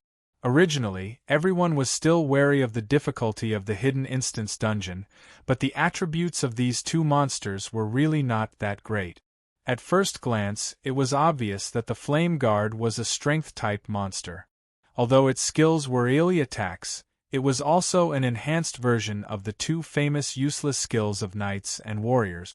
Its main characteristics were that it had a long prerequisite, a long cooldown, and a long cooldown. It was known as the three long skills. Its cost-effectiveness was far lower than the Collapsing Mountain and Whirlwind Slash of the same level. If the game had just started and the players were still noobs, these two skills would definitely be divine skills. However, now that everyone had awakened, they were already immune to all kinds of fancy skills. At the end of the day, practicality was the most important thing. Most players could not even be bothered to spend money to learn these skills. Naturally, the Flame Guard with these two skills was nothing to worry about. As for the Flame Elf, it was even more distressing. As a level 65 elite monster in the Hidden Instance dungeon, it only had 300,000 HP. It was not even as high as the HP of monsters of the same level in the wild. At this stage of the game, level 50 shield warriors had more than 100,000 HP. The Flame Spirit's two skills, Flame Attack and Flame Blast, didn't sound like high-level skills. Instead, they were as lame as low-leveled skills like Side Kick and Uppercut. The dignified Flame Overlord's Gatekeeper was actually this kind of thing. It was really embarrassing. Let's start. Wuji pointed at the Flame Elf not far away and gave Death's left hand an order. Death's left hand took a deep breath, pinched a thick arrow, and hung it on the bowstring of the giant bow. Pull the bow. Load the arrow. Let go. Everything was done in one go. Bang! With a thunderous sound, the thick feather arrow instantly traveled tens of meters and hit the head of one of the Flame Elves. Duong! Death's left hand's arrow was extremely powerful, and the arrow directly nailed the Flame Elf to the wall of the palace. Hearing the sound of the arrow, a string of exclamation marks appeared on the heads of the surrounding Flame Elves. Then, they looked in the direction where the arrow had flown from and immediately saw Wang Yu and the others. Ga. After seeing the players, the Flame Elves grinned and revealed their pale white teeth. Oh! Seeing the originally round and cute Flame Elves turn into this, everyone could not help but feel a chill down their spine. Subsequently, they heard the Flame Elves shouting excitedly, Ga. There's human meat to eat again. They ran towards the crowd as they shouted. The Flame Elves were not huge. They were only over a meter tall, but there were many of them. There were 30 to 50 of them, and they were like a crimson tide charging at them. Second brother! Blood Fiend! Seeing that, the players from both sides shouted for their shield warriors at the same time. Yin Lao Air and Blood Fiend walked to the front of the team with their shields raised. That was the teamwork of experts. Encountering such a situation, the way to deal with it was the same. Seeing that they were cooperating so well with each other, Yin Lao Air and Blood Fiend looked at each other and smiled. They then charged into the crowd of monsters and shouted at the same time, Bastard! With their backs against each other. There were many combo skills in Rebirth. Since Yin Lao Air and Bloody had a teamwork, the effect of their taunt and the range of their skills were doubled. Whoosh! The Flame Elves that were initially in a mess were pulled by Yin Lao Air and Bloody to their side. At the same time, Mingdu, who was behind them, lifted his staff and released two signature skills, Heavenly Lightning Descent and Heavenly Lightning Hellfire. In the blink of an eye, flames and lightning appeared from the sky and the ground. Although the two skills were neither awakening skills nor ultimate skills, they were unique hybrid spells. Mingdu had been using them since he was a low-level awakening skill, and he was very familiar with them now. Their power was not much weaker than awakening skills. Moreover, they had a short cooldown and could be activated quickly. It was the signature magic that Mingdu often used to cooperate with Yin Lao Air.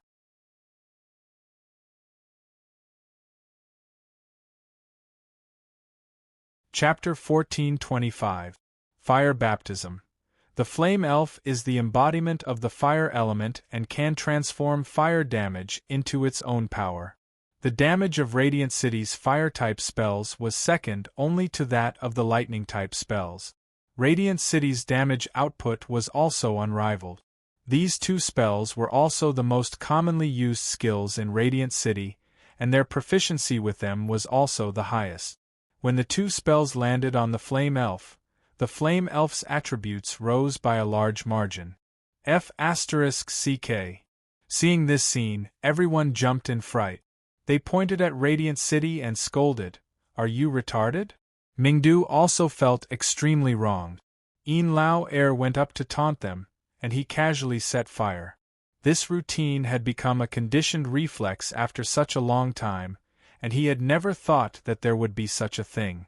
Who knew that this monster would have such a shameless move? With Yin Lao Air and Yin Lao Air ridiculing them, the Flame Elves' aggro had already been pulled onto the two of them. At this time, Mingdu added fuel to the fire, and the Flame Elves became even more arrogant. They opened their mouths and spurted flames at Yin Lao Air and Yin Lao Air. The two of them hurriedly raised their shields to protect themselves with their backs against each other. Fortunately, the two of them were top-notch experts, and their equipment was also top-notch. Otherwise, even if the two of them had thick skin, they would not have been able to resist for long when surrounded by dozens of high-level monsters. Although Mingdu could learn spells of all elements, the quality of skills was more important than the quantity. Mingdu was only proficient in the lightning and fire elements. As for the other elements, Mingdu was only proficient in Earth Wall, which had good defense and control. As for ice and wind spells, which had more control than damage output, Mingdu had never leveled up his proficiency level. After all, attributes were mutually exclusive. Mingdu's fire attribute was already very high, and if he added an ice attribute, his fire attribute would probably be lowered. Mingdu pursued extreme damage output, and controlling the flow of attacks was not in line with his style. How could he neglect the essentials? Rakshasa. Now. Seeing that the two shield-bearers could not hold on any longer, Wuji roared at a blue-robed mage beside Death's left hand and ordered him to attack. The mage that Wuji had addressed as Rakshasa waved his staff and cast the ultimate spell, Blizzard, on Yin Lao Air. Not everyone was like Mingdu, who pursued a high damage output of the lightning element. After all, the fact that lightning magic could not be locked onto was a very technical setting. No matter how strong one's damage was, if they couldn't hit the enemy, it would be zero. Furthermore, teamwork was the core of the game. Every team would be equipped with a hand controller. Ice mages were much stronger than warlocks in terms of damage output and maneuverability. Because of this, 9 out of 10 mages in Rebirth were ice mages. Rakshasa was a professional player at the peak of his class. Putting aside the players from 5 lakes and 4 seas who were ridiculously strong in the same class, there weren't many people in the entire game who could match up to Rakshasa in terms of ice magic. Hoo-hoo, as the cold wind howled, snowflakes fell on the Flame Elves, causing a series of damage and slowing down the Flame Elves' movements. Blizzard had the attribute of slowing down normal targets by 30% and reducing attack speed by 20%. However, the ice element was the perfect counter to the fire element, doubling the control and damage output. As a result, the pressure on the healers at the back was greatly reduced, and Yin Lao Air and Death became much more relaxed. Fire attacks might not work, but lightning attacks were still possible.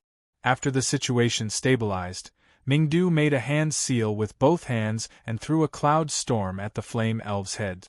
Dark clouds gathered, and bolts of lightning struck the group of monsters, creating a deafening sound. The reason why mages were called masters was that no matter how low their damage output was in the later stages of the game, they were still far superior to other classes. The Flame Elves did not have much HP to begin with. After being hit by two top-notch experts, their HP instantly turned red. After their HP turned red, the Flame Elves let out a strange cry and leaped into the air. They spread their limbs and crawled on top of unveil air and Death's shield. Not good! Seeing the Flame Elves' seemingly familiar action, Wuji was suddenly shocked. He raised his staff and a holy light covered unveil air. Boom, boom, boom! Immediately afterward, balls of fire soared into the sky and instantly engulfed unveil air and Death.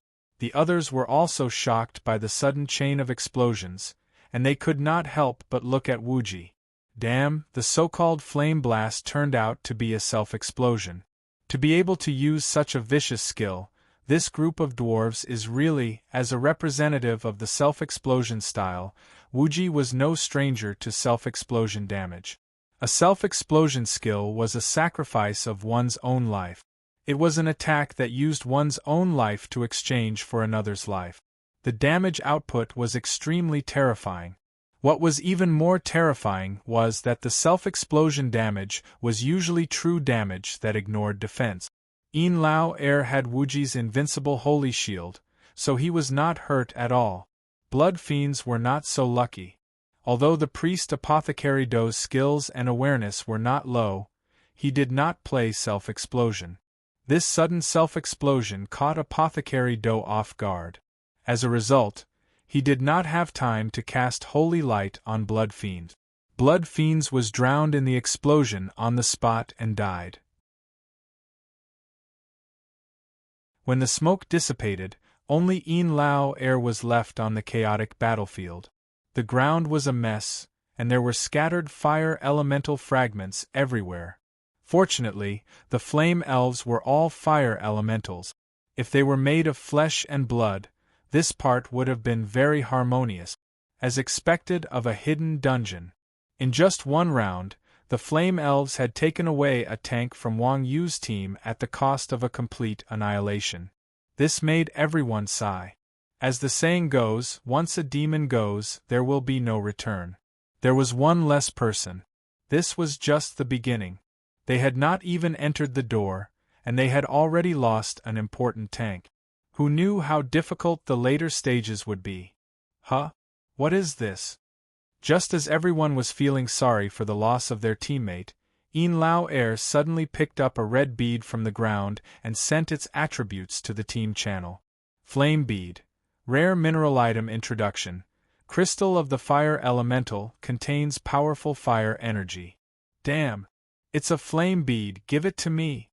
Seeing the attributes of the flame bead, Mingdu jumped up and shouted as if his tail had been stepped on.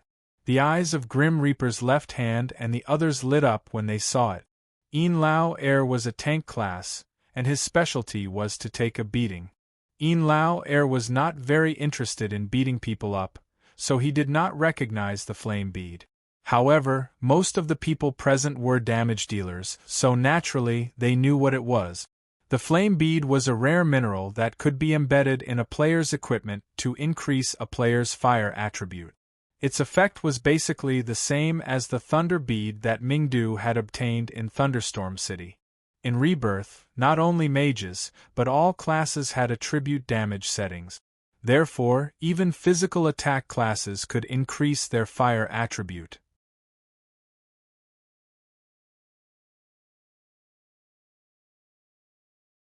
Chapter 1426. Fortunately, the flame orb seemed to be a guaranteed drop item. Every flame elf had one, and there were dozens of them.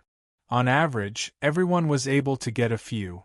Otherwise, it would have been difficult to distribute such a consumable item. After obtaining the flame orb, everyone had tasted the sweetness of a hidden dungeon. The gloominess that had arisen from Bloodfiend's death had been swept away. After all, monsters in ordinary dungeons rarely dropped items. Even if they did, they would just be trash that could be sold in shop. Gold coins were more practical. Since monsters in a hidden dungeon would definitely drop rare ores, it was clear that the hidden dungeon was rich in resources. It was even better than the legends. As expected of a hidden dungeon, even monsters can drop such an item. Grim Reaper's left hand grabbed the flame orb in his hand and looked at the people around him. He could not hide the excitement on his face. The other underworld players couldn't help but lick their lip. They had already begun to imagine how powerful their powerful attacks would be if they had the fire attribute. Seeing the reaction of the underworld players, Wang Yu was speechless. Although the flame orb was a rare ore, it wasn't rare. It was sold in auctions in all the major cities. Although it was expensive, it wasn't like there was no market for it. These underworld players were first-rate professional experts, but they were so excited to see this item. It was clear how poor they had been in the past. Seeing the experts he had once been a fan of so poor, Wuji felt an inexplicable pain in his heart. Don't just get excited. There are 2 more. Wuji pointed at the guards at the entrance. Watch me. After receiving the flame orb, Grim Reaper's left hand was in a much better mood than before. Without waiting for Wuji's order, he took out 2 arrows from his quiver, raised his longbow, and released them. Bang! 2 arrows shot out, one from the left and one from the right, piercing the chests of the 2 flame guards. Duong! The powerful force forced the 2 flame guards to take half a step back. Then, they roared and pounced at everyone. Although the Inferno Guard's level and attributes were higher than the Inferno Elves, strength-type monsters had slow movement speed. Moreover, the Inferno Guard possessed the fire attribute. As a result, Rakshasa, who was an expert in ice-type spells, was able to restrain the Inferno Guard. The Rakshasa raised her staff and shot a row of icicles at the flame guard. Puff, puff! The icicle hit the flaming guard and turned into a blue mist. A layer of frost formed under the flaming guard's feet. Cone of Cold had a 60% movement speed reduction effect, and if the effect was doubled, it would be 120%. Due to Strength Monster's judgment, they had 40% immunity. Even so, the Inferno Guard's movement speed was reduced by 80%. Suddenly, the Inferno Guard stopped moving. Ice Mirror!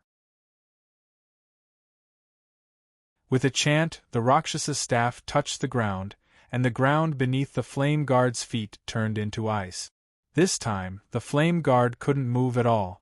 This was the power of controlling spells. Everyone present was an expert, so dealing with a stationary target was relatively easy.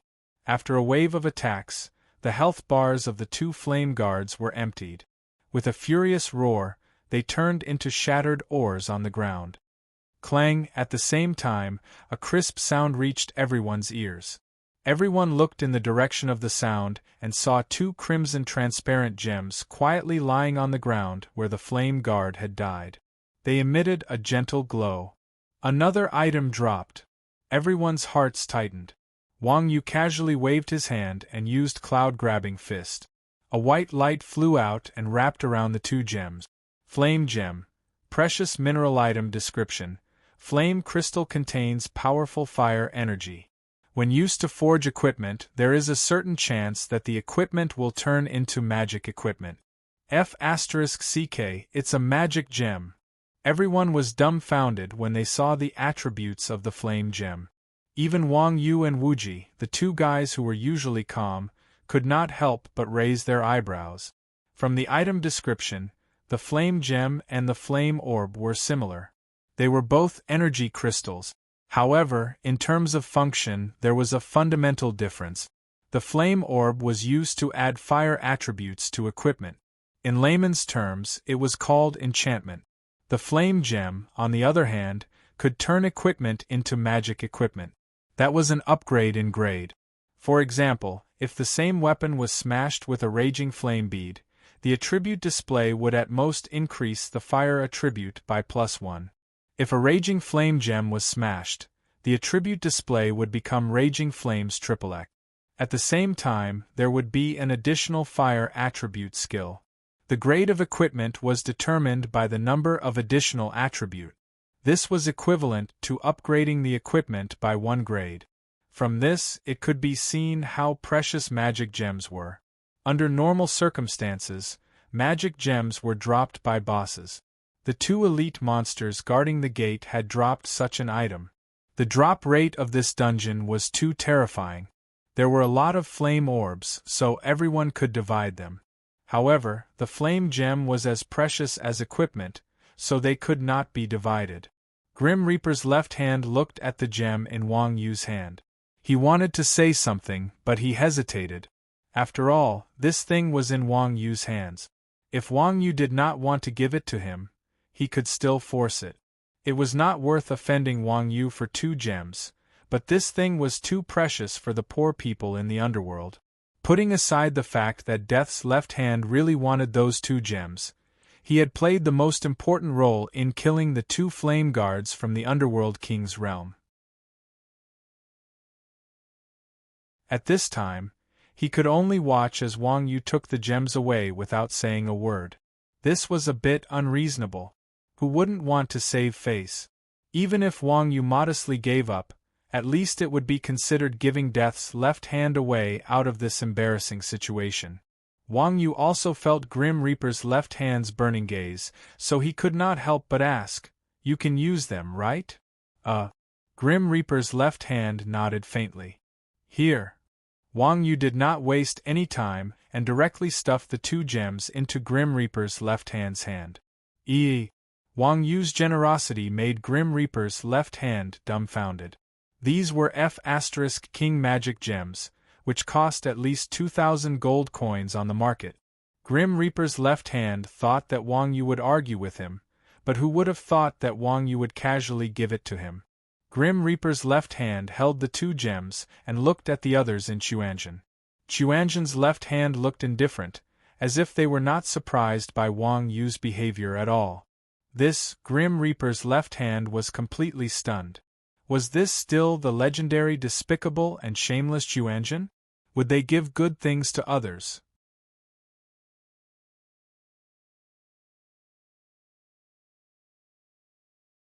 Chapter 1427.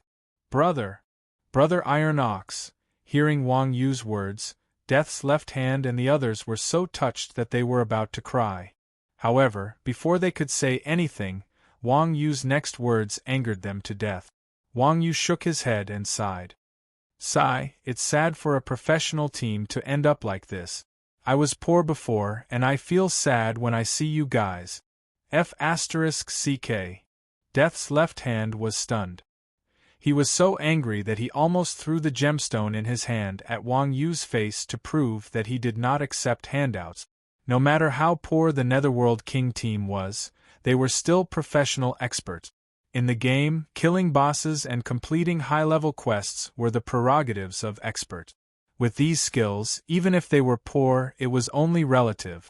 Compared to other professional teams, Netherworld King team might be poor, but they were not pitiful. Besides, the Netherworld King team had just gotten a leg-like blood-red war flag. How could they be short of money? Although the Netherworld King team still retained their previous habits of being poor, Wang Yu's words were not giving them face. Seeing Death's left hand's expression, everyone from Chuanjin rolled on the ground with laughter. There was no way around it.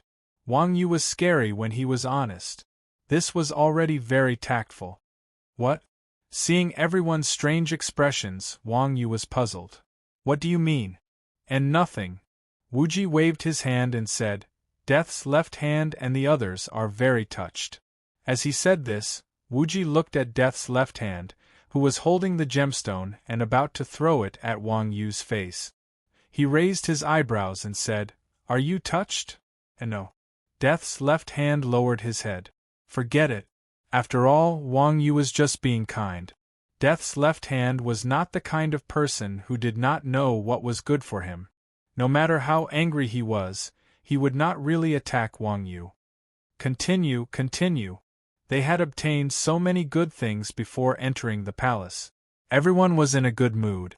After the Death God's left hand put away the flaming gem, everyone smiled and came to the front of the palace gate. The door of the palace was tightly shut.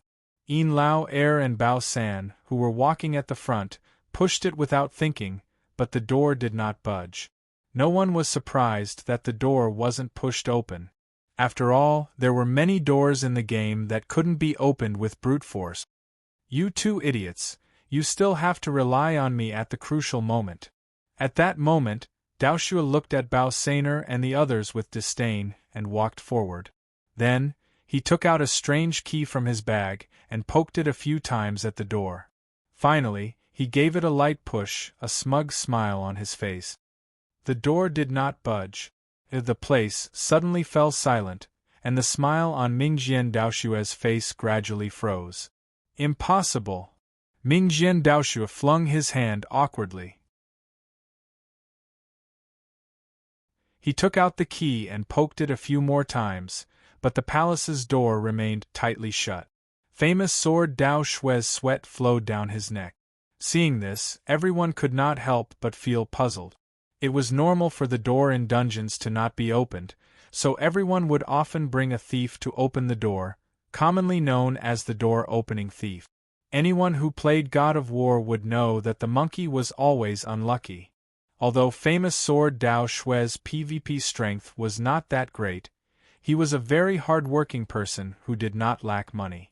His skill proficiency was very high, and his pick-lock skill was maxed out.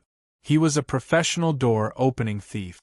If this kid could not open the door on his first try, he would at most be called the shame of all thieves, but it was a little strange that he could not open the door after so many tries. If he could not even enter the dungeon, then what was the point of doing it? It seemed like there was a trap in this door. As they pondered, everyone looked around. At that moment, Yang Na suddenly pointed at the door and said, "What's up there?" Up there? Everyone looked in the direction of Yang Na's finger and discovered that the door was filled with grooves. They were densely packed and looked very disgusting. Moreover, there was a huge groove in the center of each door. As the color of the door and the groove were the same color, both were fiery red, one would not be able to tell that there was something on the door if one did not look carefully. If Yang Na was not a martial artist with extraordinary facial features and an archer, they would probably not be able to find these grooves even after searching for a long time. The viciousness of the game designer was evident. Are these grooves keyholes? Famous Sword Dao Shui touched the door and muttered to himself. No. Wuji counted the number of grooves and said, "Take out the Raging Flame Pearl and Raging Flame Gem." What? Hearing Wuji's words, everyone was slightly stunned. They said in surprise, "These ores are used to open the door?" Wuji nodded and said, "In terms of quantity, they should be F***CK. Everyone could not help but curse when they heard that. Damn, no wonder the small monsters could drop such rare ores. It turned out that they had other uses. Sharing the loot and spitting on the loot were two different feelings. The game designer definitely designed it this way on purpose. Especially the people from Hades' world. They had never seen anything good before. It was not easy for them to get their hands on something, but they had to take it out. However, if they did not hand it over, they could not enter the next dungeon. This was a hidden dungeon. If the small monsters could drop ores, there was no need to talk about the later dungeons. No matter how unwilling they were, everyone knew what they had to do. Thus, under the lead of the Grim Reaper's left hand, everyone placed the flame pearl in famous Sword Dao Shui's hand. Famous Sword Dao Shui placed the pearl into the groove with one hand and smashed the dagger with the other. Pa-da! The bead was inserted into the groove. Clack! Clack! With a series of hammering sounds, the last two flame gems were also pressed into the groove. Immediately, the two gems emitted a dazzling light. All the pearls were connected together, forming a strange magic rune on the door. Creak Ga, the palace door slowly opened, and Wang Yu and the others walked in. After passing through the door, they came to a courtyard. The courtyard was very spacious, and the color was still fiery red. Hundreds of small monsters were patrolling the courtyard, and it was a very spectacular sight. Clack, clack, clack. Just then, A knocking sound came from behind them. Everyone was shocked and quickly turned around. They saw Wuji instructing famous sword Dao Shui to pry out the flame pearls. "Boss Wuji, what is the meaning of this?" Seeing famous sword Dao Shui's actions, Grim Reaper's left hand asked Wuji in confusion. "Nonsense," Wuji said angrily. "You opened the door and didn't pull out the key?" Grim Reaper's left hand and the others were stunned. Although they still felt that something was wrong, when they thought about it carefully, Wuji's words made sense. They could not refute him. Clack, clack. Just like that, Grim Reaper's left hand and the others were stunned.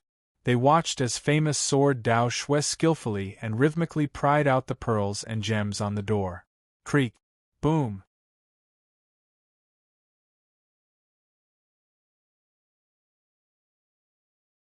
Chapter 1428.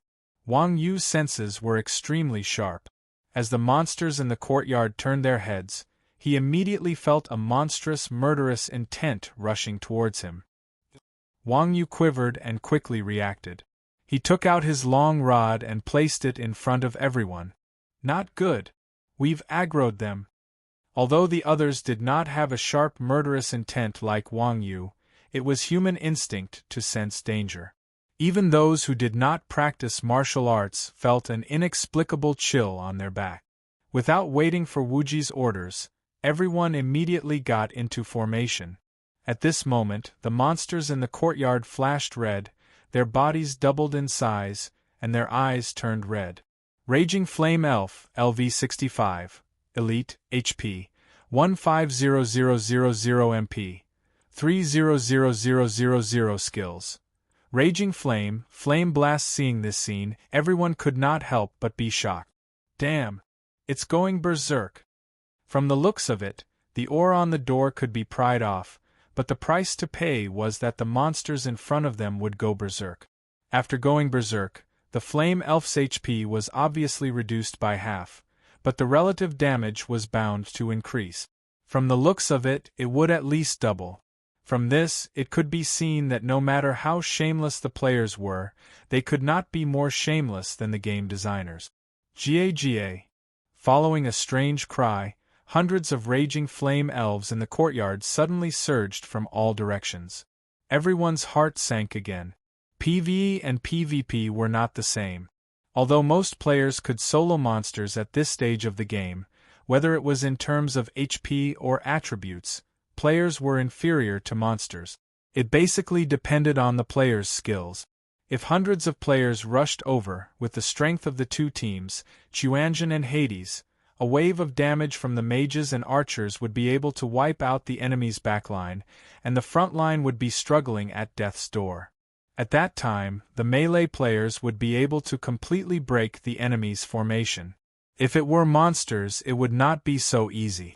After all, monsters often had more than 100,000 to 200,000 HP. No one could kill them instantly. Moreover, monsters did not have any maneuverability. They only had the heart to deal damage without fear of death. As long as they could not be killed in one wave, they would drag their opponents down with them. The flame sprites were level 65 elite monsters. Everyone had witnessed their attack power before. Once they used burst, even a shield warrior like Bloodfiends would have to kneel. Not to mention, these flame sprites had already gone berserk. Their damage would only be higher than before. If these flame sprites managed to bite down on them, they would likely wipe out the entire team in a single wave. It couldn't be helped. The ruthless were afraid of the unreasonable, and the unreasonable were afraid of the reckless. Encountering such a shameless setting, anyone would have a headache. But then again, the Raging Flame Elves' fighting style was not much different from the Netherworld King Realm's head-on tactic. Seeing the monsters surrounding them, the people from the Netherworld King Realm felt as if they had found a confidant, and their blood surged. The Grim Reaper's left hand became hot-headed, and he waved his hand and shouted, "Fight it out with them! Azura Era, hold them off! Rakshasa, control the field!" As the Netherworld King spoke, the Netherworld King's group rushed forwards. F*CK. The Chuanjian people were speechless. How could an archer be so stubborn? Was this the reason why he was going all out? Stop right there. Wuji was speechless. He shouted angrily, "Do you know who's in charge?" Hearing Wuji's words, the people from the Netherworld King realm were stunned and quickly stopped. The Grim Reaper's left hand said anxiously, "If we don't charge now, are we going to wait for death? What do you know?" Wuji pointed at the berserk flame elves and said, "Your shield warriors are gone. Can you withstand these self-destructing monsters?" The Grim Reaper's left hand stopped talking. Everyone knew that self-destruction damage was true damage and ignored defense. A shield warrior's shield was a weapon, and its blocking value was different from defense. Therefore, with a shield, one could resist for a while. Without a shield, charging recklessly was no different from suicide. At best, a warrior's skin was thick, and they had more HP, so they could be blown up once or twice. Then what should we do? The Grim Reaper's left hand asked as he looked at the flame elves that were less than 20 meters away from him. Very simple. Wuji calmly waved his hand, then pointed at the Grim Reaper's left hand and said to everyone, with the Grim Reaper's left hand as the center, everyone stand in a circular formation. The circular formation was one of the basic positions for players. It was a formation where the frontline classes formed a circle to protect the DPS position when there were more frontline classes than ranged damage dealers. It was also known as the multi-protection tactic. It wasn't hard to see from the Netherworld King's class composition that there were more warriors and less DPS, that they were good at protecting one more player. The circular formation was naturally used to perfection. After receiving Wuji's order, everyone quickly changed their formation and stood in formation. Is there a difference? Can't they withstand the self-destruction? However, the Grim Reaper's left hand was full of doubts about Wuji's command. Even if it was the multi-protection tactic, the warriors should be in the front and the DPS at the back. The self-destruction of the flame elves ignored defense, so what was the difference between a circular formation and a square formation? Yes. Wuji snapped his fingers and said, "The self-destruction has an explosive range. We just need to keep them away from our warriors." Keep them away. The Grim Reaper's left hand was confused. At this time, the flame elves had already rushed to within 5 meters of everyone. That's right. Wuji snapped his fingers and said, "Brother Chun, it's up to you." Got it. Chun Xiang received Wuji's order and nodded. He slammed his staff on the ground, and a black circle appeared under everyone's feet. The dark barrier rose from the ground and trapped everyone inside. Bang! At the same time, the flame elves at the front slammed into Chun Xiang's dark barrier and were nailed to the ground. The Grim Reaper's left hand and the others were slightly startled and revealed surprised expressions. I see. The Grim Reaper's left hand was relieved. The reason why an expert was because they could use the same skill in a way that caught the opponent by surprise. The Grim Reaper's left hand and the others were professional experts, so they were naturally familiar with using the dark barrier to protect themselves. However, the Netherworld King Realm team did not have warlocks, so the Grim Reaper's left hand and the others did not have this awareness. Of course, the reason why everyone was surprised was not because of the method of using the dark barrier. After all, in such an emergency situation, even professional experts would inevitably panic, let alone ordinary people. However, not only was Wuji as calm as before, he was actually able to analyze the strengths and weaknesses of both sides in such a short period of time. Furthermore, he was able to immediately come up with the most appropriate strategy. This person's mentality and reaction speed were definitely terrifying.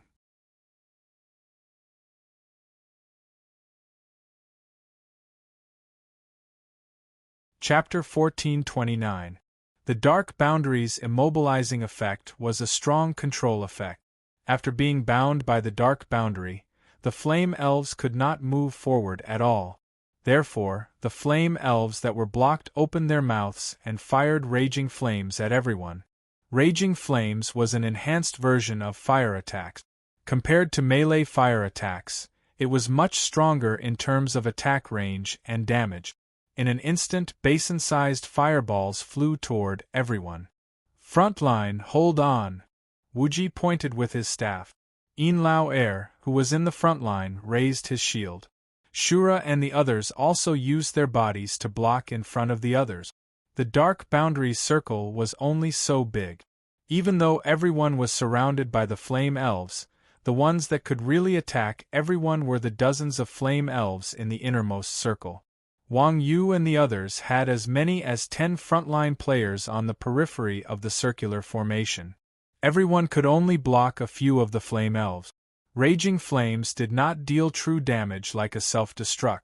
Although the damage was not weak, ordinary players would probably be beaten half to death if they were hit by this wave.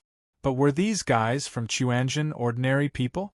These guys were all equipped with excellent equipment. Their armor and magic resistance were extremely high, especially Yin Lao Er, who only had one artifact shield in the game. Although the people from the Underworld Kingdom were a bit poor, equipment was the foundation of survival in the game. Naturally, they would not be careless with such necessities. Not to mention a few elite monsters' fire attacks, even if they were stepped on by the boss, these guys would still be lively with the two priests, Wuji and Apothecary Circle. Bang, bang, bang, the 2 meters of fireballs arrived in an instant and hit everyone with a deafening explosion. Yin Lao Er had a shield in hand, so he was naturally unharmed. Although the holy shield in Shura's hand had been shattered, it had absorbed most of the damage. Coupled with the paladin's insane defense, Shura did not suffer too much damage. He waved his hand over his head, and a ray of holy light fell, instantly restoring his health to full. This shameless class was infuriating. The others weren't as tanky as the two. After taking a wave of damage, they lost a fifth of their HP. However, Wuji and Medicine Master Do weren't idle either. The two of them raised their staffs and sprinkled 2 beams of holy light. Everyone's HP was quickly restored to full. At the same time, the DPS classes in the backline began their counterattack.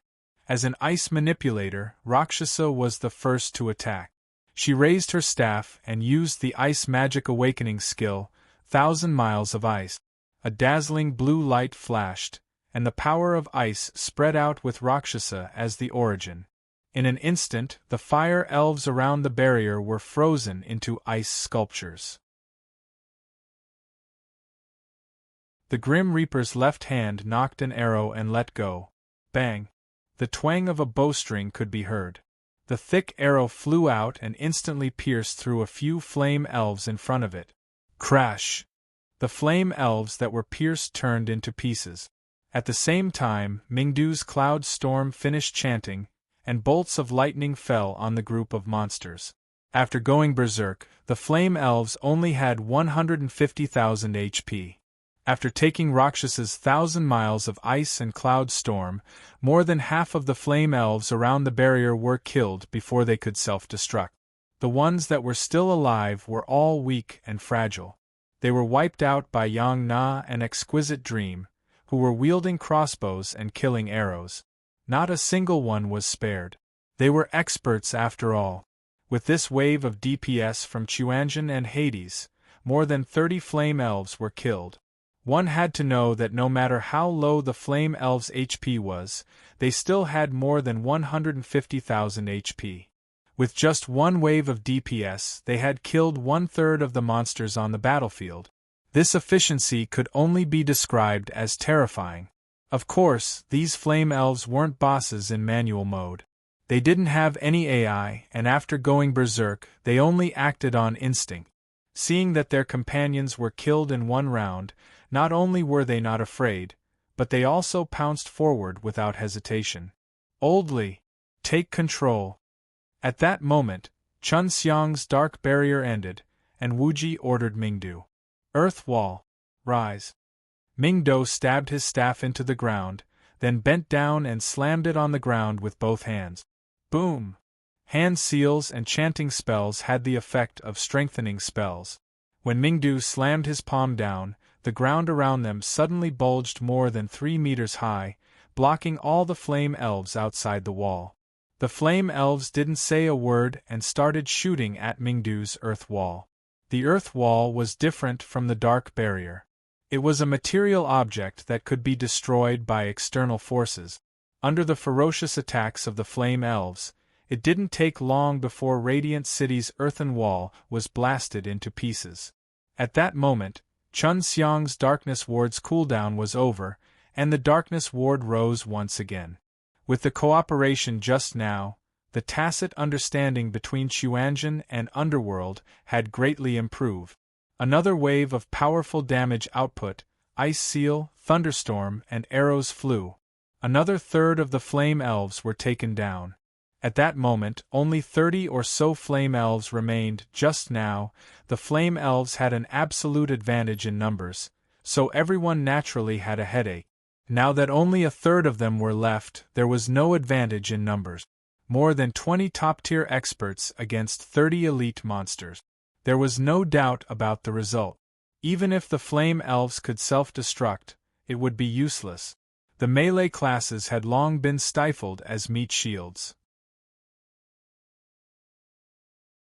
Now that the Flame Elves had lost their advantage in numbers, everyone spread out and rushed forward, easily killing the remaining Flame Elves. But to everyone's disappointment, these Flame Elves didn't drop flame pearls after they died. They didn't even drop any equipment. Obviously, the flame pearls that the Flame Elves dropped were just tools to open the door. Fortunately, Wuji had people dismantle the flame pearls. Otherwise, everyone would have lost money. The people from Underworld King's world had just lived a good life, but now they were back to square one. Their hearts were filled with disappointment. They looked at the mess on the ground and shook their heads. TSK, we wasted so much effort for nothing. We were happy for nothing. At least we can loot the equipment. What's the point of killing these small monsters? Don't worry. Chun Xiang waved his hand and comforted them. We're already here. The boss won't be far away. You'll see the boss soon. Boom! Before Chun Xiang could finish his words, a huge black shadow suddenly descended from the sky and landed in the center of the courtyard, smashing a huge crater in the ground with a loud noise. Suddenly, the entire courtyard trembled. Everyone was so shaken that they almost couldn't stand straight and squatted on the ground.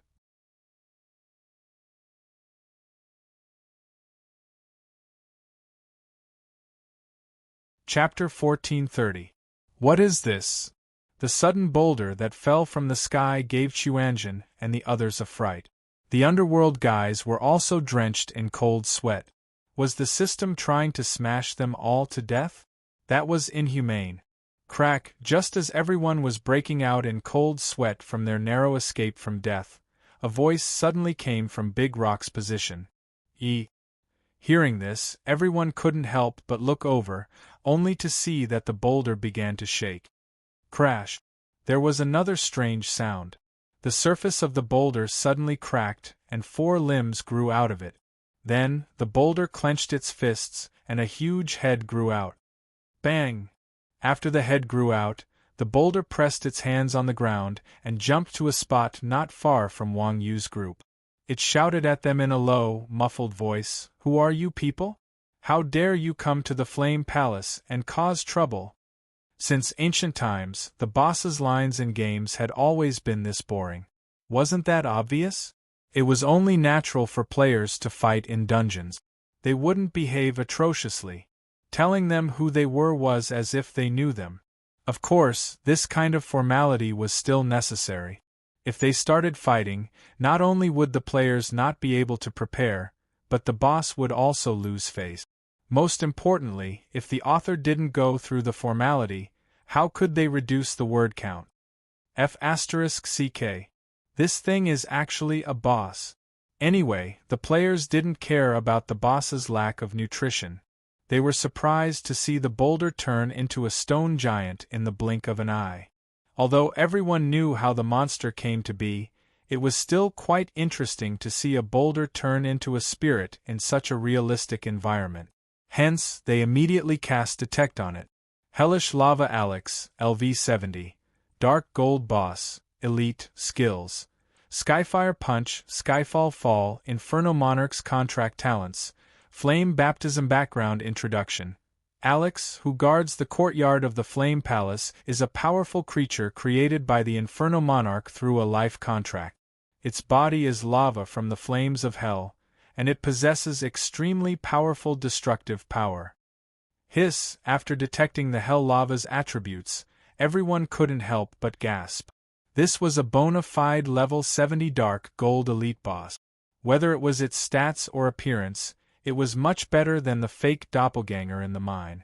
The fact that such a powerful Dark Gold boss could only guard the entrance showed just how difficult this hidden dungeon was. It was much more difficult than the other dungeons they had seen before. Intruders will have to pay a price. Hell is waiting for you. While everyone was still in a daze, the Hell Lava had already finished reciting his opening remarks. This fellow took so much time to get on the stage, but he was very decisive in his actions. With a roar, his huge fists came smashing over with flames. The Hell Lava was 4 meters tall, and its fist was slightly larger than a player's head. If a player were to get smashed by it, they'd lose at least half of their HP. In the blink of an eye, Ian Lauer raised his shield and placed it in front of him, blocking the people behind him. Boom! The Hell Lava's fist landed squarely on Ian Lauer's god's shield, and a deafening sound rang out. The god's shield's block value was instantly depleted.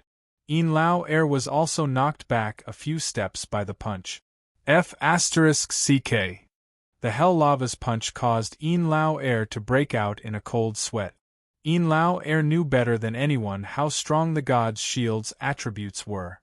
Putting aside the main attributes, the 4 block values were what Ian Lauer relied on to save his life. Previously, when he was surrounded and attacked by dozens of people, with the god's shield in hand, Ian Lauer could come and go as he pleased. Ian Lauer also had the power to resist any boss he had seen in the past. Who would have thought that this time, with just one punch from the boss, his block value would be depleted? It should be known that when the shield's block value was depleted, it would consume its durability. Once its durability was depleted, the shield would be completely destroyed. The god's shield was a godly weapon. If it was destroyed, it would be impossible to find a second one. If he was hit again, he'd be crying. Thinking up to this point, Ian Lauer hurriedly put away the shield in his hand. If it were any other equipment, Ian Lauer would not even blink an eye. However, the god's shield was definitely out of the question. It was his lifeblood. Seeing that its punch did not kill Ian Lauer, the Hell Lava was slightly stunned. Immediately after, it sent another punch at Ian Lauer. Seeing this, Wuji was shocked. Everyone, retreat. Rakshasa, freeze him. I can't hold on any longer. The shield's block value did not recover quickly. Even a godly weapon like the god's shield needed 15 seconds to fully recover. Knowing how ruthless the Hell Lava was, Ian Lauer did not dare to use it before the god's shield's block value was fully recovered. Wuji immediately saw through Ian Lauer's thoughts. He had no choice but to order everyone to retreat. Crap! What a bunch of trash! Seeing Wuji and Ian Lauer's cowardice, the Netherworld crowd could not help but feel disdain for them. What kind of experts are they? Are they cowering after being punched by a boss? Aren't they ashamed? Thinking about how they had once lost to these people, the Netherworld crowd felt an indescribable sense of grievance. Azura! Help me hold on! Seeing that Ian Lauer was about to be smashed to death, the Grim Reaper's left hand immediately ordered Azura. The meaning of the Grim Reaper's left hand was clear. There is no way to retreat in a fight. If you can't, that doesn't mean we can't. If you want to retreat, you can. The Netherworld will never retreat. After receiving the order, Azura immediately understood the Grim Reaper's left hand's meaning. Without a word, he raised his shield of light and charged in front of Yin Lao Air. My condolences! Wuji and Yin Lao Air could not help but shake their heads and sigh. Bang! At the same time, the Hell Lava's fist arrived and smashed into Azura's shield of light. Crash! The light shield shattered and the Shura was sent flying by the punch. He slammed into the door behind everyone, and a third of his HP was gone. Crap! What kind of monster is this? Seeing this scene, the Netherworld crowd's jaws dropped to the ground. Yin Lao Air was not from the Netherworld, so the Netherworld crowd was not familiar with him. However, they still knew about Azura. Although a paladin's shield was not as sturdy and durable as a shield of a shield warrior, paladins were a heavy armor class. In terms of defense, they had the highest defense among all classes. When a paladin activated Guardian Aura, their defense would increase exponentially. In the game, they were commonly known as steel plates. Not only that, as a professional expert, Azura's weapon was not weak either. After transforming into a shield, its defense was not much weaker than that of a shield warrior's shield. However, just one punch had almost destroyed his shield and killed him. Just how high was the Hell Lava's attack power? Thinking of this, everyone realized what Yin Lao Air had just experienced.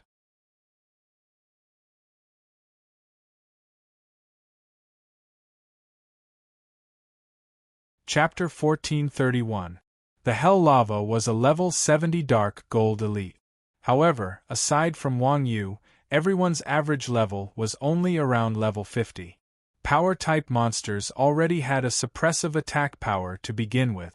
Now that there was a 20-level difference between them, their suppressive attack power had skyrocketed to another level. If they tried to fight the Hell Lava head-on by relying on their thick skin and thick flesh, they would only be dreaming. The Hell Lava's attack power already had a suppressive effect.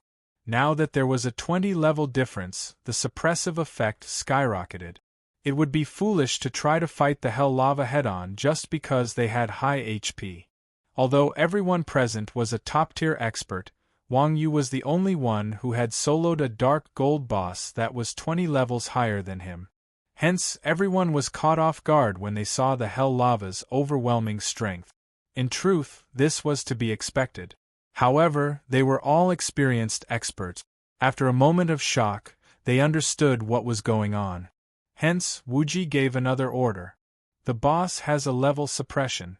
Everyone, pay attention to your positioning. Archers, control the aggro.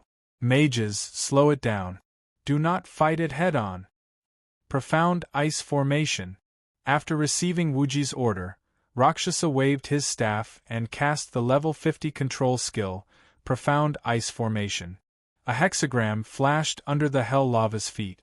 Blue ice elemental energy gushed out from below and instantly froze the Hell Lava's lower body.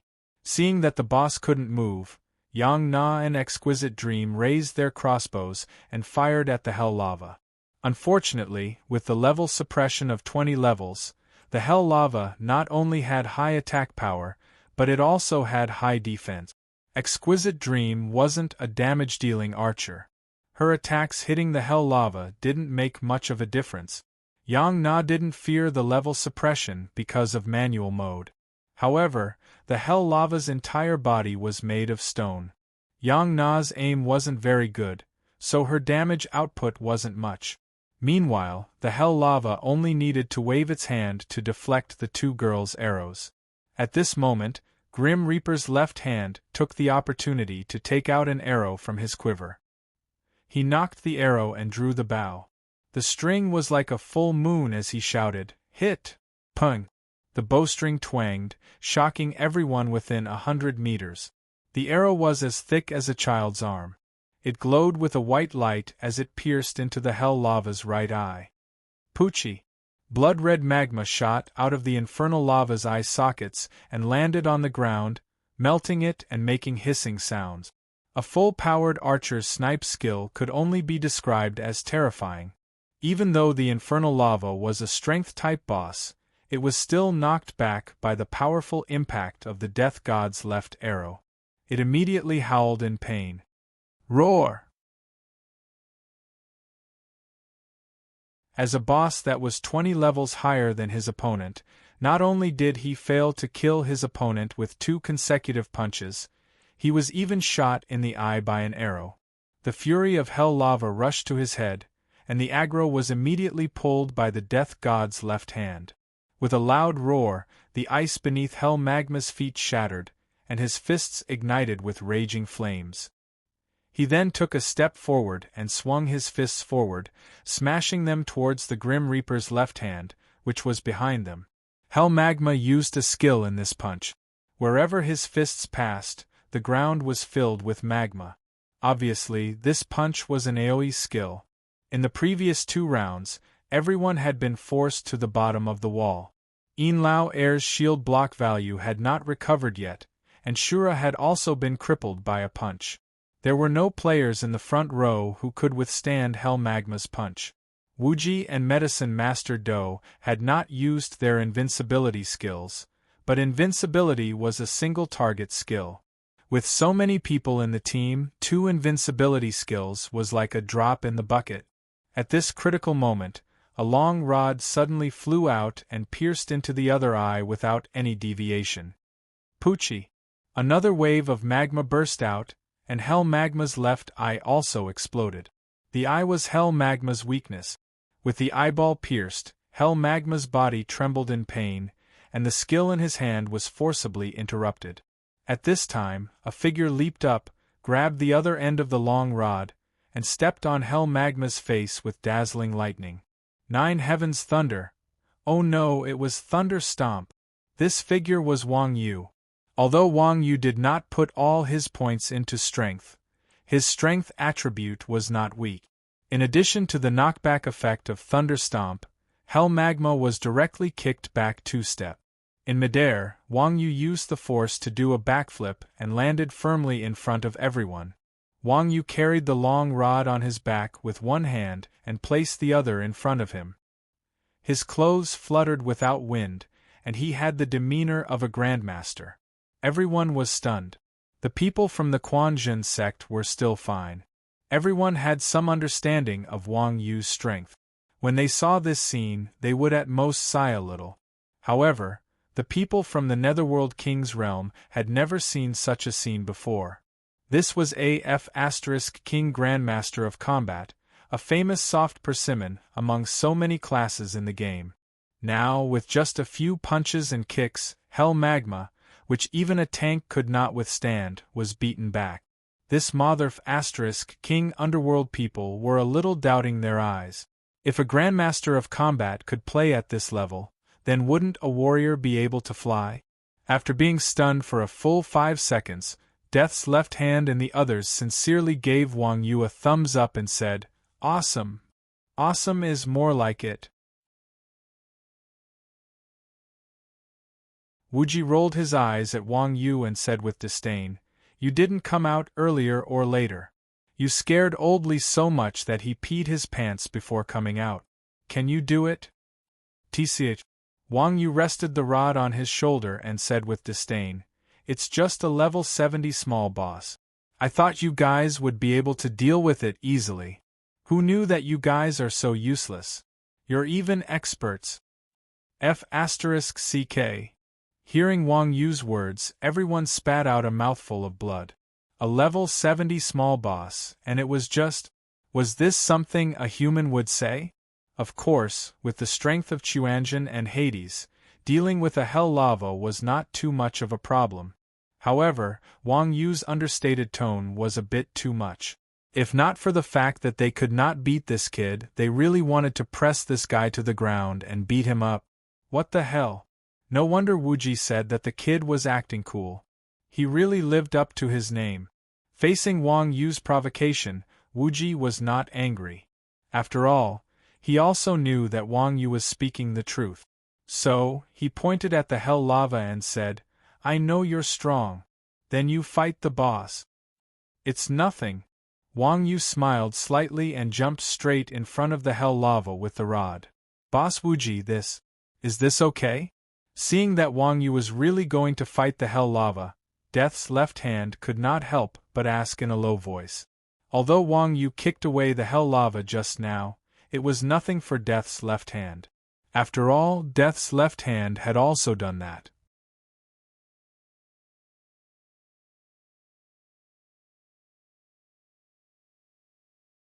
Chapter 1432. After all, no matter how strong Wang Yu was, he was still a grandmaster of combat. He was as weak as a chicken. Even 2 tanky classes would lose half their HP if they took a hit from the boss. If Wang Yu went up, he would be killed by the boss sneeze. There was no room for error when fighting a boss that was higher in level. There were more than 20 people in the party. The death of a grandmaster of combat was insignificant, but if the death of a grandmaster of combat caused the whole party to be wiped out, it would not be worth it. Why don't you let me do it? Death's left hand added. The Death God's left hand knew that he wasn't Wang Yu's opponent, but PvE was different from PvP. For a melee boss like this, it was hard for melee classes to pull aggro. It was best to have ranged classes pull aggro. No problem. Wuji smiled and waved his hand. He can pull it, but, roar? Death's left hand wanted to say something, but he heard an angry roar. Wang Yu's staff had already hit Hell Lava's face. Hell Lava roared angrily. It raised its watermelon-sized fist and punched towards Wang Yu. A strength-type boss had high attack, high defense, and high priority. However, it had a fatal weakness, which was that its movements were too slow.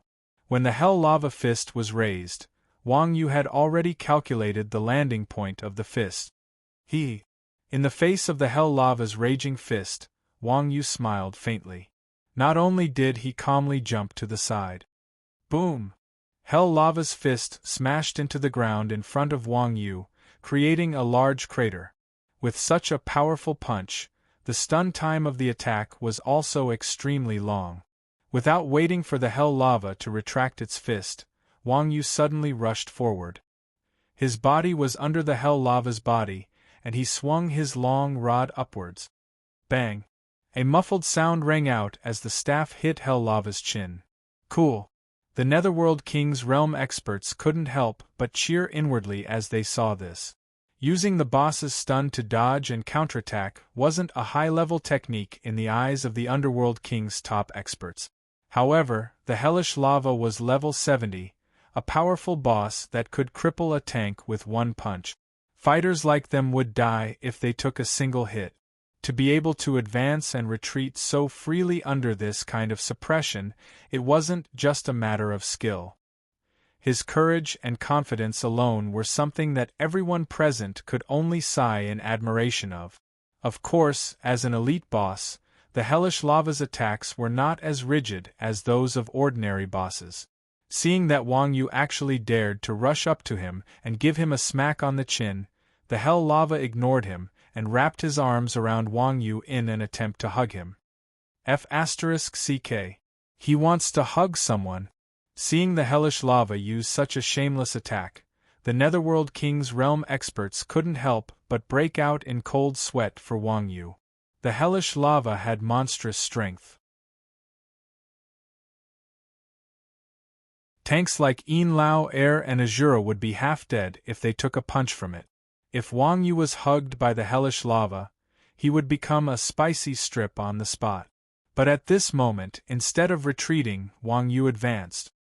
He rolled from between the Hellish Lava's legs to behind him.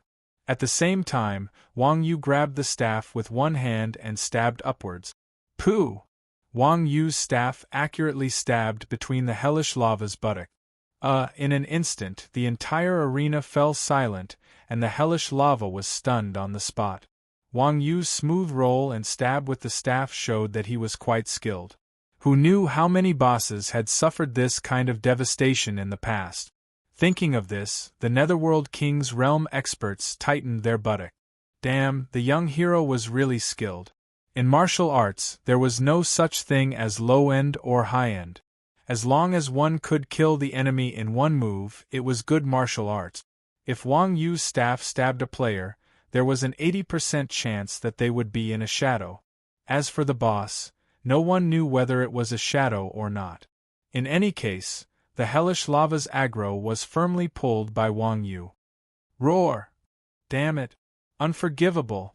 A few seconds later, the hellish lava roared into the sky. It twisted its waist and swung its right arm behind it. Wang Yu didn't dodge. He jumped to the left and crouched down, hiding under the hellish lava's left leg. The hellish lava's arm and body formed a huge angle, and Wang Yu perfectly avoided the hellish lava's attack.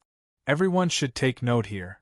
When the enemy attacks from behind, the other side of their body is a blind spot. As long as you crouch down, you can avoid the attack. At the same time, you can grab the enemy diagonally with your right hand and make them lose the ability to fight. If you don't believe me, you can find the strongest person nearby and try. If you are beaten to death, you can find Teacher Nyo in your dreams and Teacher Nyo will burn Joss paper for you. Back to the main topic.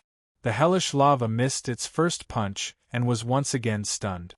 Normally, Wang Yu should have grabbed the hellish lava's crotch.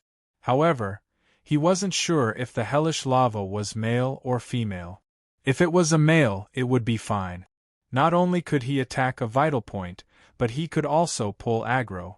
If it was a female, she would definitely be accused of sexually harassing a female NPC. With the shamelessness of a video game designer, it wasn't impossible for him to do such a thing. To be on the safe side, Wang Yu retracted his right hand and raised his leg. He kicked the back of the hellish lava's knee with thunder stomp. The hellish lava's foot was already a little unstable. Wang Yu's thunder stomp had high priority and a knockback effect. This kick caused the hellish lava to lose its balance. Plop! With a loud sound, the hellish lava fell to one knee. Get down! Thunderstorm rage! Wang Yu shouted and leaped up. His body flashed with green light and lightning surrounded him. He used the Thunderstorm Badge's skill, Thunderstorm Rage.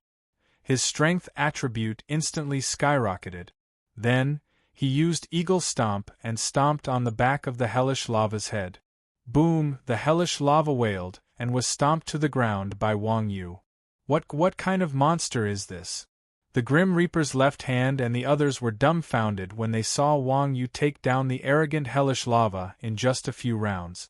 Even the words that were originally used to describe the hellish lava were applied to Wang Yu. In everyone's eyes, this was the real monster. At this time, the underworld players had mixed feelings. It was a good thing that the boss had been taken down. However, this was a level 70 Dark Gold boss. How could it be taken down so easily by a Grandmaster of Combat? The boss had no dignity at all. At this time, Wuji also gave everyone an order. The boss aggro has been stabilized. Everyone attack freely.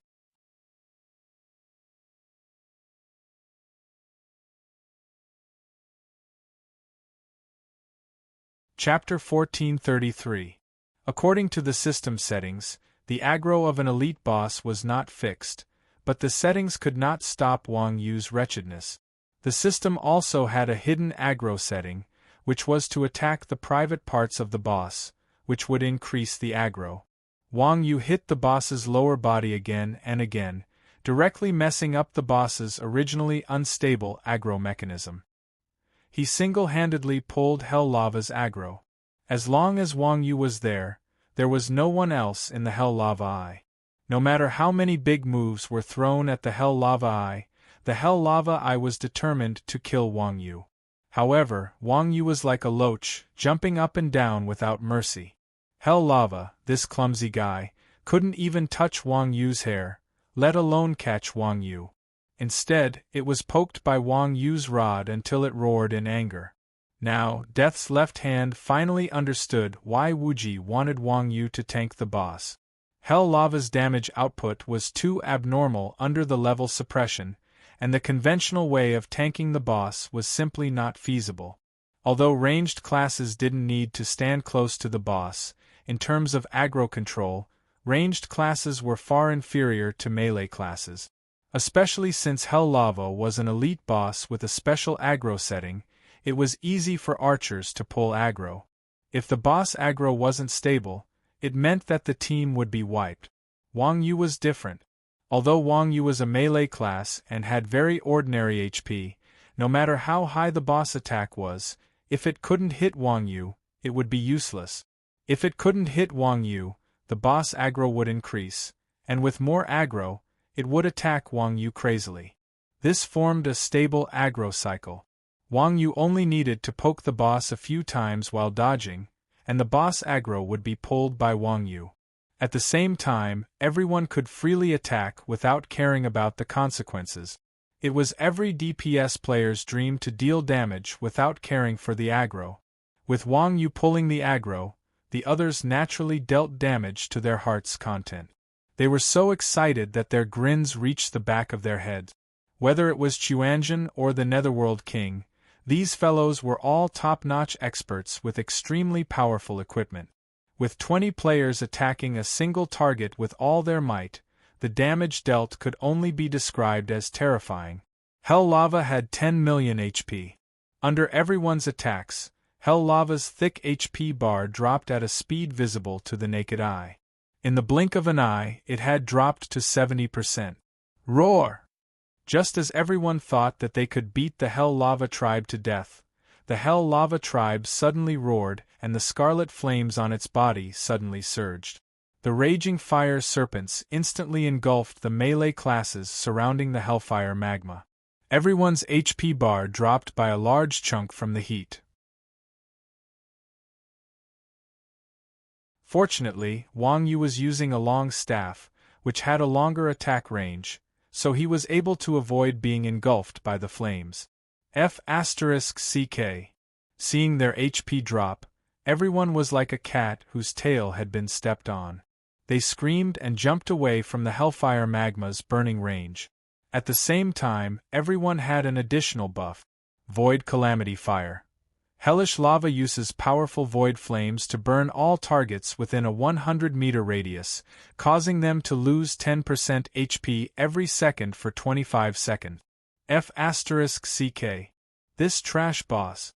Seeing their buffs, the melee classes fiercely stuffed potions into their mouths and sighed.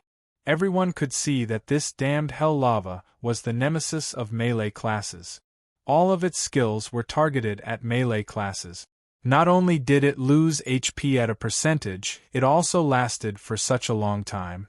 If not for the fact that everyone in Chuanjin had advanced health potions in their bags, wouldn't they have been burned alive? After Hell Lava activated Void Calamity Fire, Bao San and the other melee classes did not dare to approach. They could only watch from afar. There was no other way. The Void Calamity Fire's burn was too painful. Not only did it hurt, but it also hurt. After all, advanced health potions were not cheap, fortunately, although most of the team were melee classes. The main damage output was still from the archers and mages. Seeing that the melee classes had been burned away, Wang Yu realized that Hell Lava's aggro mechanism had changed due to the high HP loss. Thus, he turned around and stabbed with his staff in an attempt to take over the aggro. Roar! However, before Wang Yu's staff could reach him, Hell Lava roared and suddenly leaped into the air. That's right, it leaped into the air. With this leap, Hell Lava jumped more than 10 meters. Only the heavens knew how a clumsy rock golem could have such a powerful jump. The flying Hell Lava instantly turned into a black shadow. Wang Yu's gaze followed Hell Lava and looked up. Suddenly, his heart trembled. He immediately turned around and shouted at Wuji and the others behind him, "Get out of the way!" The ranged classes were slightly stunned. At this moment, their vision suddenly darkened. A black shadow appeared directly above them. It was the flying Hell Lava. F***CK. Everyone was shocked when they saw the Hell Lava smashing down on them. As archers, Yang Na and Exquisite Dream were extremely fast. They turned around and ran away. Mingdu used teleportation again. With a flash of white light, he jumped out of Hell Lava's attack range. Wuji casually cast an invincible spell on himself and Chun Xiang. These two wretched fellows walked out unhurriedly. Even Rakshasa cast an icebound spell on herself at the crucial moment. F***ck. Don't leave me behind. Grim Reaper's left hand looked around and saw that his teammates were either running, hiding, or using invincibility. No one cared about him. He was so anxious that he was about to cry. Everyone knew that although Grim Reaper's left hand was an archer, he had really short legs. The evasion range of an archer's skill was only 50 yards. It was too late to run now. Just as Grim Reaper's left hand was about to be crushed to death by hell lava, a white light suddenly flew out from the side and wrapped around Grim Reaper's left hand's waist. Then, Grim Reaper's left hand felt someone pulling him, and he was involuntarily dragged in front of Wang Yu. Boom! Just as Grim Reaper's left hand stopped in his tracks, hell lava fell to the ground and the entire courtyard trembled. A large crater was formed in the ground. Hell lava was also smashed into flaming rubble, turning the entire area into a sea of flames. Hell lava's unique skill. Fallen Angel. Looking at the raging flames on the ground, everyone could not help but break out in a cold sweat. Skyfall's attack was completely unrestrained. By the time everyone saw the shadow above their heads, hell lava had already reached their heads. Thanks to Wang Yu's warning, everyone was able to escape in time. Otherwise, if they were smashed by the lava, even if they weren't smashed to death, they would have been burned to death.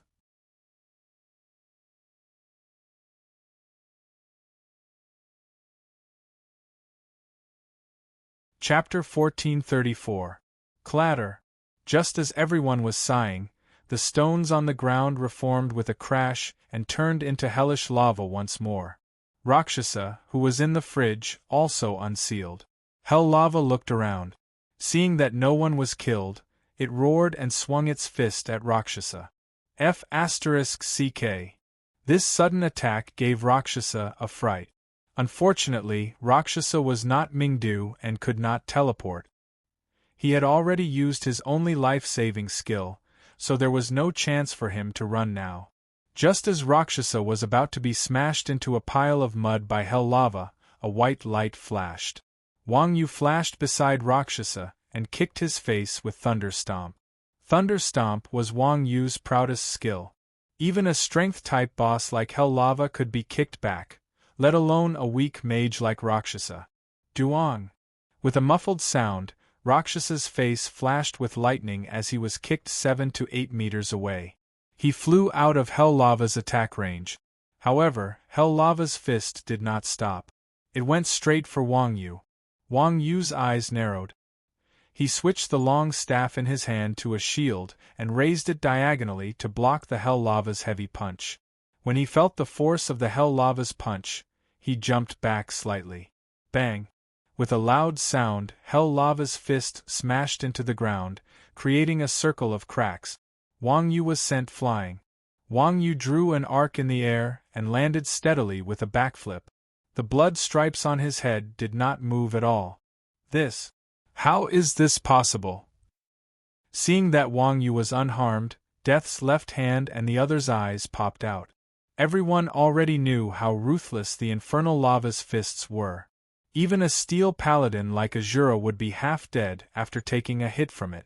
How could a grandmaster of combat be able to take a hit from the infernal lava head-on and come out unscathed? Seeing the expressions of those from the Netherworld King Realm, Wuji explained, "His shield is a divine artifact." Divine artifact? Everyone was stunned. No wonder, no wonder.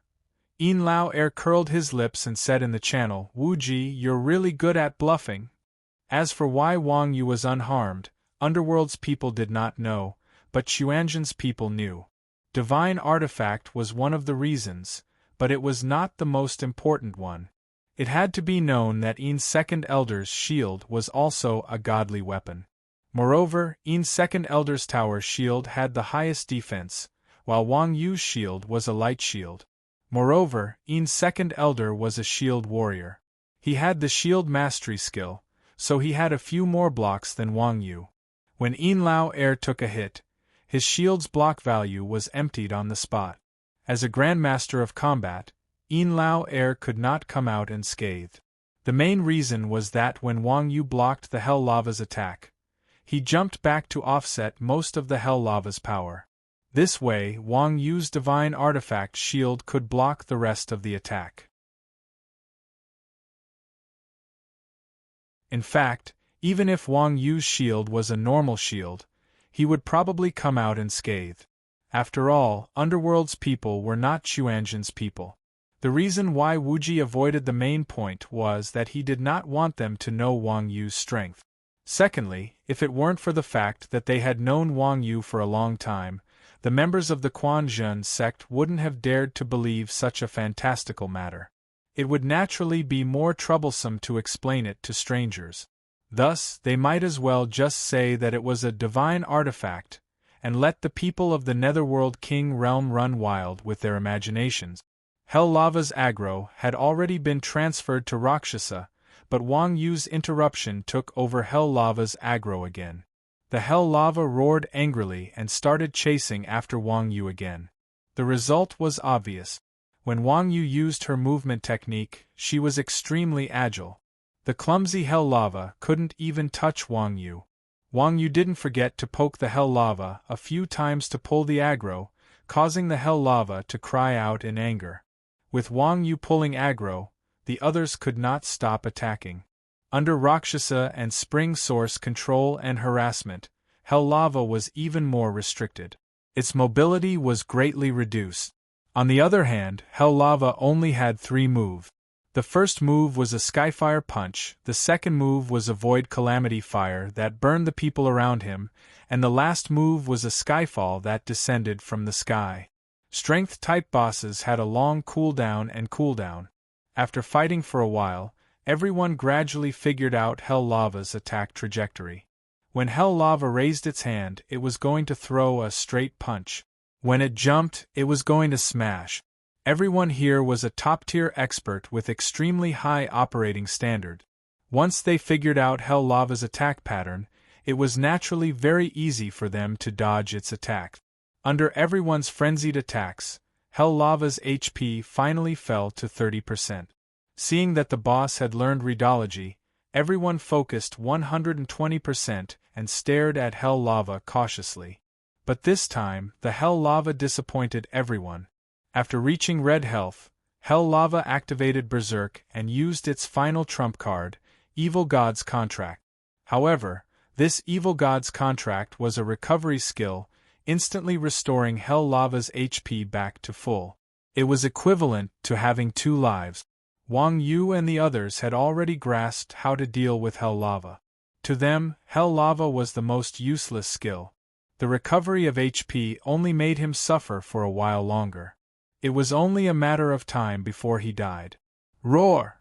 10 minutes later, Hell Lava's HP finally emptied. With a roar of unwillingness, it turned into a pile of rubble and fell to the ground. Phew! After Hell Lava died, everyone let out a long sigh of relief. It could not be helped. Before entering the dungeon, everyone had experienced Inferno Monarch's doppelganger. Now, they were truly afraid that Hell Lava would resurrect indefinitely like that shameless guy. Otherwise, even if everyone grasped how to deal with it, Hell Lava was still a boss. If they kept fighting like this, sooner or later, they would be killed by the boss.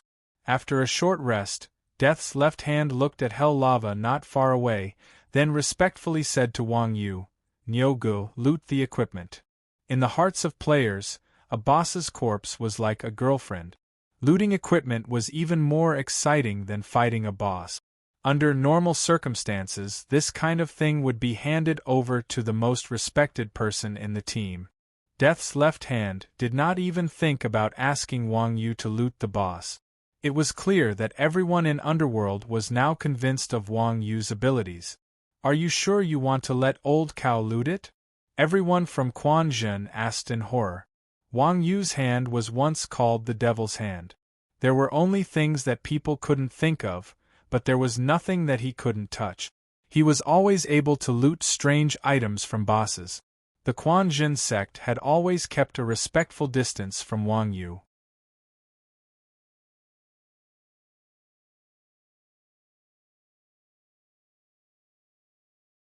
Chapter 1435. F***CK. As soon as Wang Yu took out the item in his hand, the Chuanjian people all collapsed. What did we say? The Netherworld people were also speechless. King boss, even if you can't loot equipment, you should at least get a skill book. What the hell did you get? Nyo go. Grim Reaper's left hand was dumbfounded. What is this? Book of Life. Wang Yu glanced at the attributes of the red item in his hand and displayed it. Book of Life. Rare item. Sign a contract with a designated target. The designated target's HP permanently increases by 10%, and the user's HP permanently decreases by 5%. Usage count.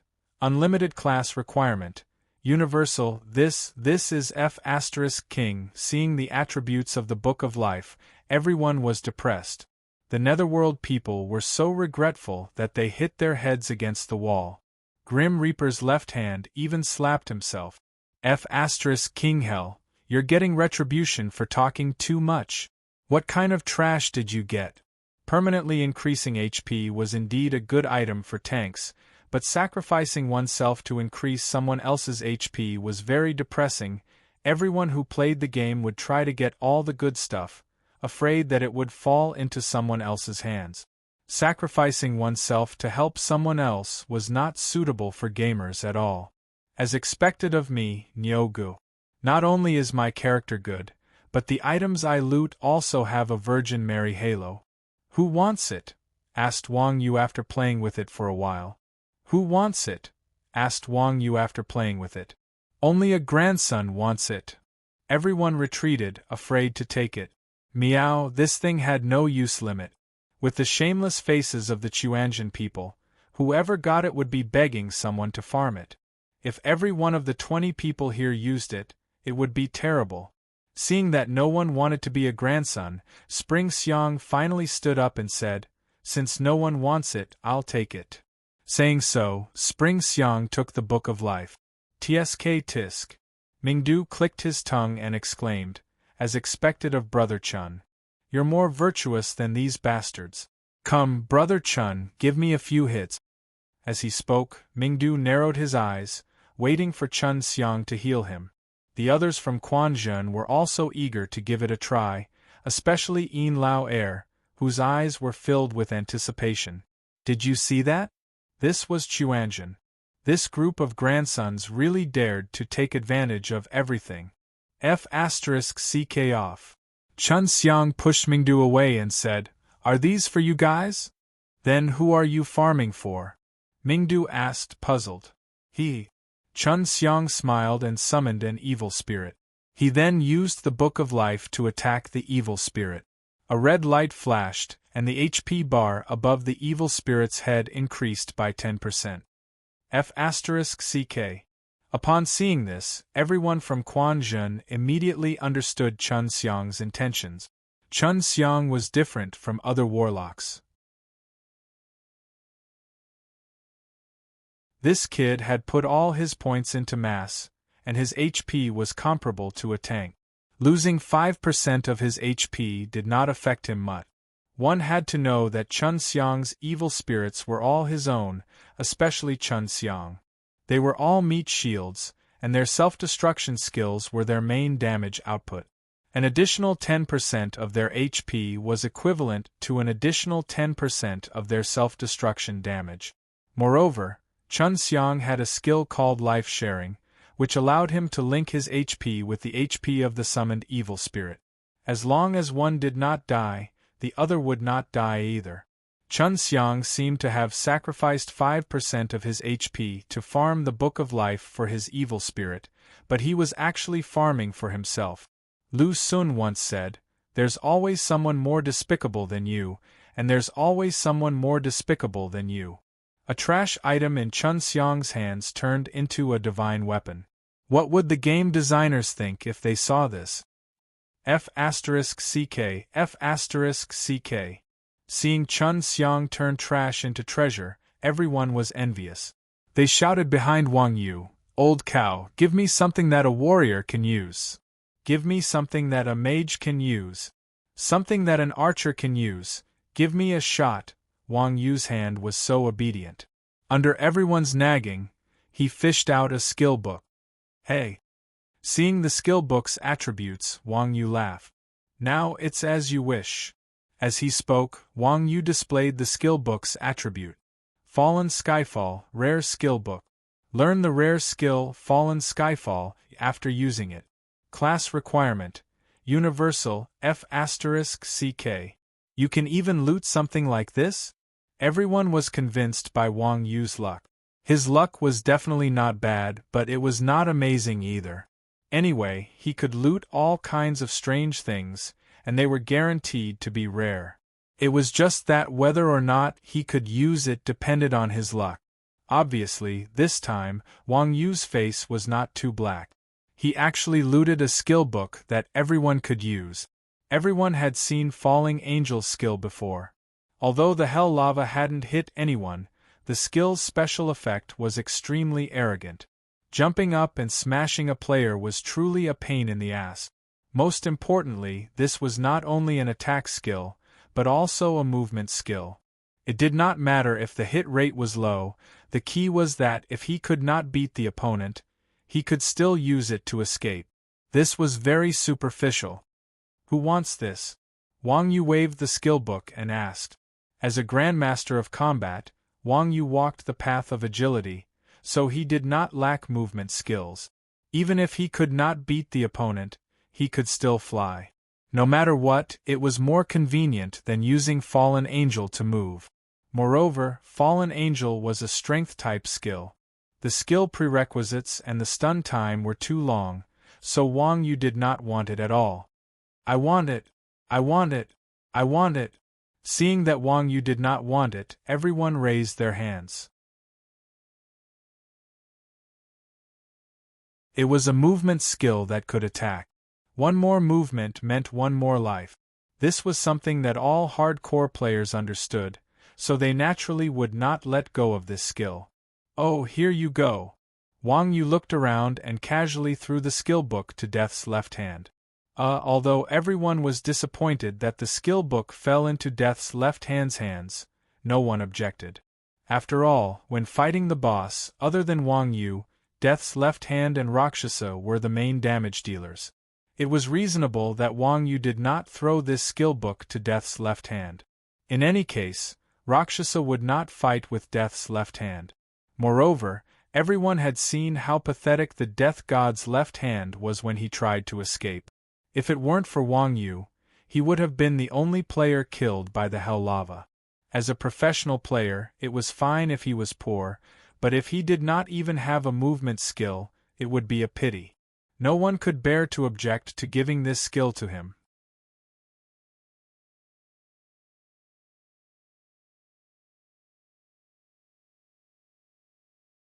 Chapter 1436. Thank you, thank you. Death God's left hand thanked everyone excitedly after receiving Skyfall Fall. He then clapped his hands, and the skill book turned into a streak of fire that entered Death God's left hand's body. Skyfall Fall leaps high into the air and smashes into a target area within an 800-meter radius. Deals massive damage to targets within a 200-meter radius. All enemies within the damage range will be slowed by 25% for 3 seconds. After landing, the user will have 0.5 seconds to regroup. Cooldown: 55 seconds MP consumption. 1000. Death God's left hand was excited when he saw the skill introduction. He finally had a life-saving skill after holding it in for so long. The 800-meter radius was not considered close. After all, Wang Yu's blink only had a 500-meter radius. Moreover, this was a skill that combined both attack and movement. Only a true hero would be able to advance and retreat at the same time. The only drawback was that the 0.5 second stun time was a little long. However, it was not a big deal for an archer. After all, he could get used to it. Nyogu, loot an assassin's equipment. Seeing that Death God's left hand was like a tiger that had grown wings, Mingjian Shui was extremely envious and shouted excitedly. Pugilist's equipment. To place one's pride did not want to be outdone. Sorcerer's equipment. Sorcerer's equipment. Rakshasa and Mingdu also joined in. The others were speechless when they saw them yelling. Only God knew what these bastards were thinking. They actually allowed Wang Yu to loot the equipment of another profession from a pure warrior-type boss, Mingjian Shui, and to place one's pride were fine. After all, the boss was a melee fighter, so there was a chance of getting assassins and pugilists' equipment. Mingdu had both thunder and fire attribute. As a fire boss, it was reasonable for Hell Lava to drop some equipment for Mingdu. Rakshasa, you're an ice mage, what are you talking about? Forget about the fact that there was no sorcerer's equipment. Even if there was, would the Hell Lava have any ice mage equipment? Under everyone's gaze, Wang Yu took out the third item. Glory of Hell Lava, armor, dark gold, physical defense, 240-300 magic resistance, 240-300 plus 52 vitality plus 50 strength. Hell Lava, passive skill. Provides a lava shield with 10% of maximum HP. Reflects a small amount of damage to the target. If the target is not attacked for 30 seconds, the lava shield will reset. Flame Blessing, passive skill. Increases max HP by 5%. At the same time, attacks with a flame attack effect. Night Flame Aura skill effect plus 30%. Void Calamity, passive skill. Deals 200 magic damage to surrounding targets every second. Flame Punch, active skill. Summons Hellfire to deal damage to all enemies in a rectangular area in a specific direction. Reduces movement speed by 17 for 3 seconds and activates a large amount of aggro. Item Introduction. The Hell Lava has been sleeping in the magma of the Earth's core for tens of thousands of years. It possesses the power to control flames. This armor, which he has never taken off since he was born, also possesses a powerful magic attribute. After being awakened by the Flame Monarch, this armor accompanied the Hell Lava on the battlefield and has never tasted defeat. Class Requirement. Knight Warrior Level Requirement. 65-inch. Holy shit. These clothes. Warriors and knights made up nearly half of the team. When they saw the equipment's attributes displayed by Wang Yu, Bao San and the others almost drooled. They all exclaimed, "This is a top-grade equipment," as expected of equipment from a hidden dungeon. Even those who were not knights or warriors could not help but sigh when they saw the equipment's attribute. Everyone present was a top-tier expert. Naturally, their judgment was not too bad. Apart from the powerful main attributes, any of the attributes on this armor would be top-tier for a tank. What was the most important attribute for a tank? HP, defense, and the ability to control aggro. Generally speaking, equipment could only provide attribute. Therefore, any equipment that provided either HP or defense was top tier for a tank. Not only did this armor provide armor and HP, but it also had the effect of activating aggro. It could definitely be called the best of the best for a tank. Apart from that, the most noteworthy thing was the attack skill that came with the armor. Aside from the fire effect, the armor's most powerful skill, Void Calamity Fire, was definitely the armor's strongest point. Tanks, especially paladins, had a weak damage output. Although damage output was not particularly important, it was easy to lose aggro if one did not deal enough damage. Void Calamity Fire's 200 magic damage per second might not seem high, but it was a passive area of effect damage without any cost. This equipment also had the bonus of a Knight's Flame Aura. When a level 50 paladin activated Flame Aura, they could deal 1% damage to surrounding targets per second. When wearing this equipment, the damage would increase to 1.3%. In addition to the equipment's 200 magic damage per second, a paladin could deal tons of damage just by standing still. Imagine a paladin equipped with this equipment and activated flame aura to fight others. The paladin would be like a walking cheat. It could only be described as terrifying. Under normal circumstances, dark gold equipment would only have 2 top-tier attributes. Equipment with 3 top-tier attributes could be considered top-tier dark gold equipment. However, all 4 attributes of this armor were top-tier. Its value was no less than that of an epic equipment. Tanks would not exchange this armor for an epic item even if it was given to them. Who should I give this to? Why don't we roll for it? Hades suggested, licking his lips as he looked at the armor's attributes. After all, Chuanjin and Underworld were 2 different factions. It would not be appropriate to give this top-tier equipment to either side. If he gave it to Chuanjin's people, Wang Yu would be biased. If he gave it to Underworld's people, Wang Yu would seem like he was not taking care of his brothers. Rolling for it was the most fair and just way. Then let's roll for it. Death God's right hand, Azura, and the others expressed their agreement. However, Chuanjin's members could not help but frown. Who said that this guy was brainless? These bastards did not lose out at all when it came to splitting the equipment. Including Shura, there were a total of 4 people from the Netherworld King's realm who could use this equipment, while there were only 2 people from the Quanjin sect. Although rolling was more fair, it was obvious that the Netherworld King's realm had a higher chance of rolling. Boss Left Hand, what do you think? Wuji thought for a moment and asked Death God's left hand, your skill just now was a general skill. We didn't roll for it and just threw it to you. You're tuning in to the Phoenix Knights YouTube channel. Don't forget to subscribe and join us on this journey to catch the most captivating stories.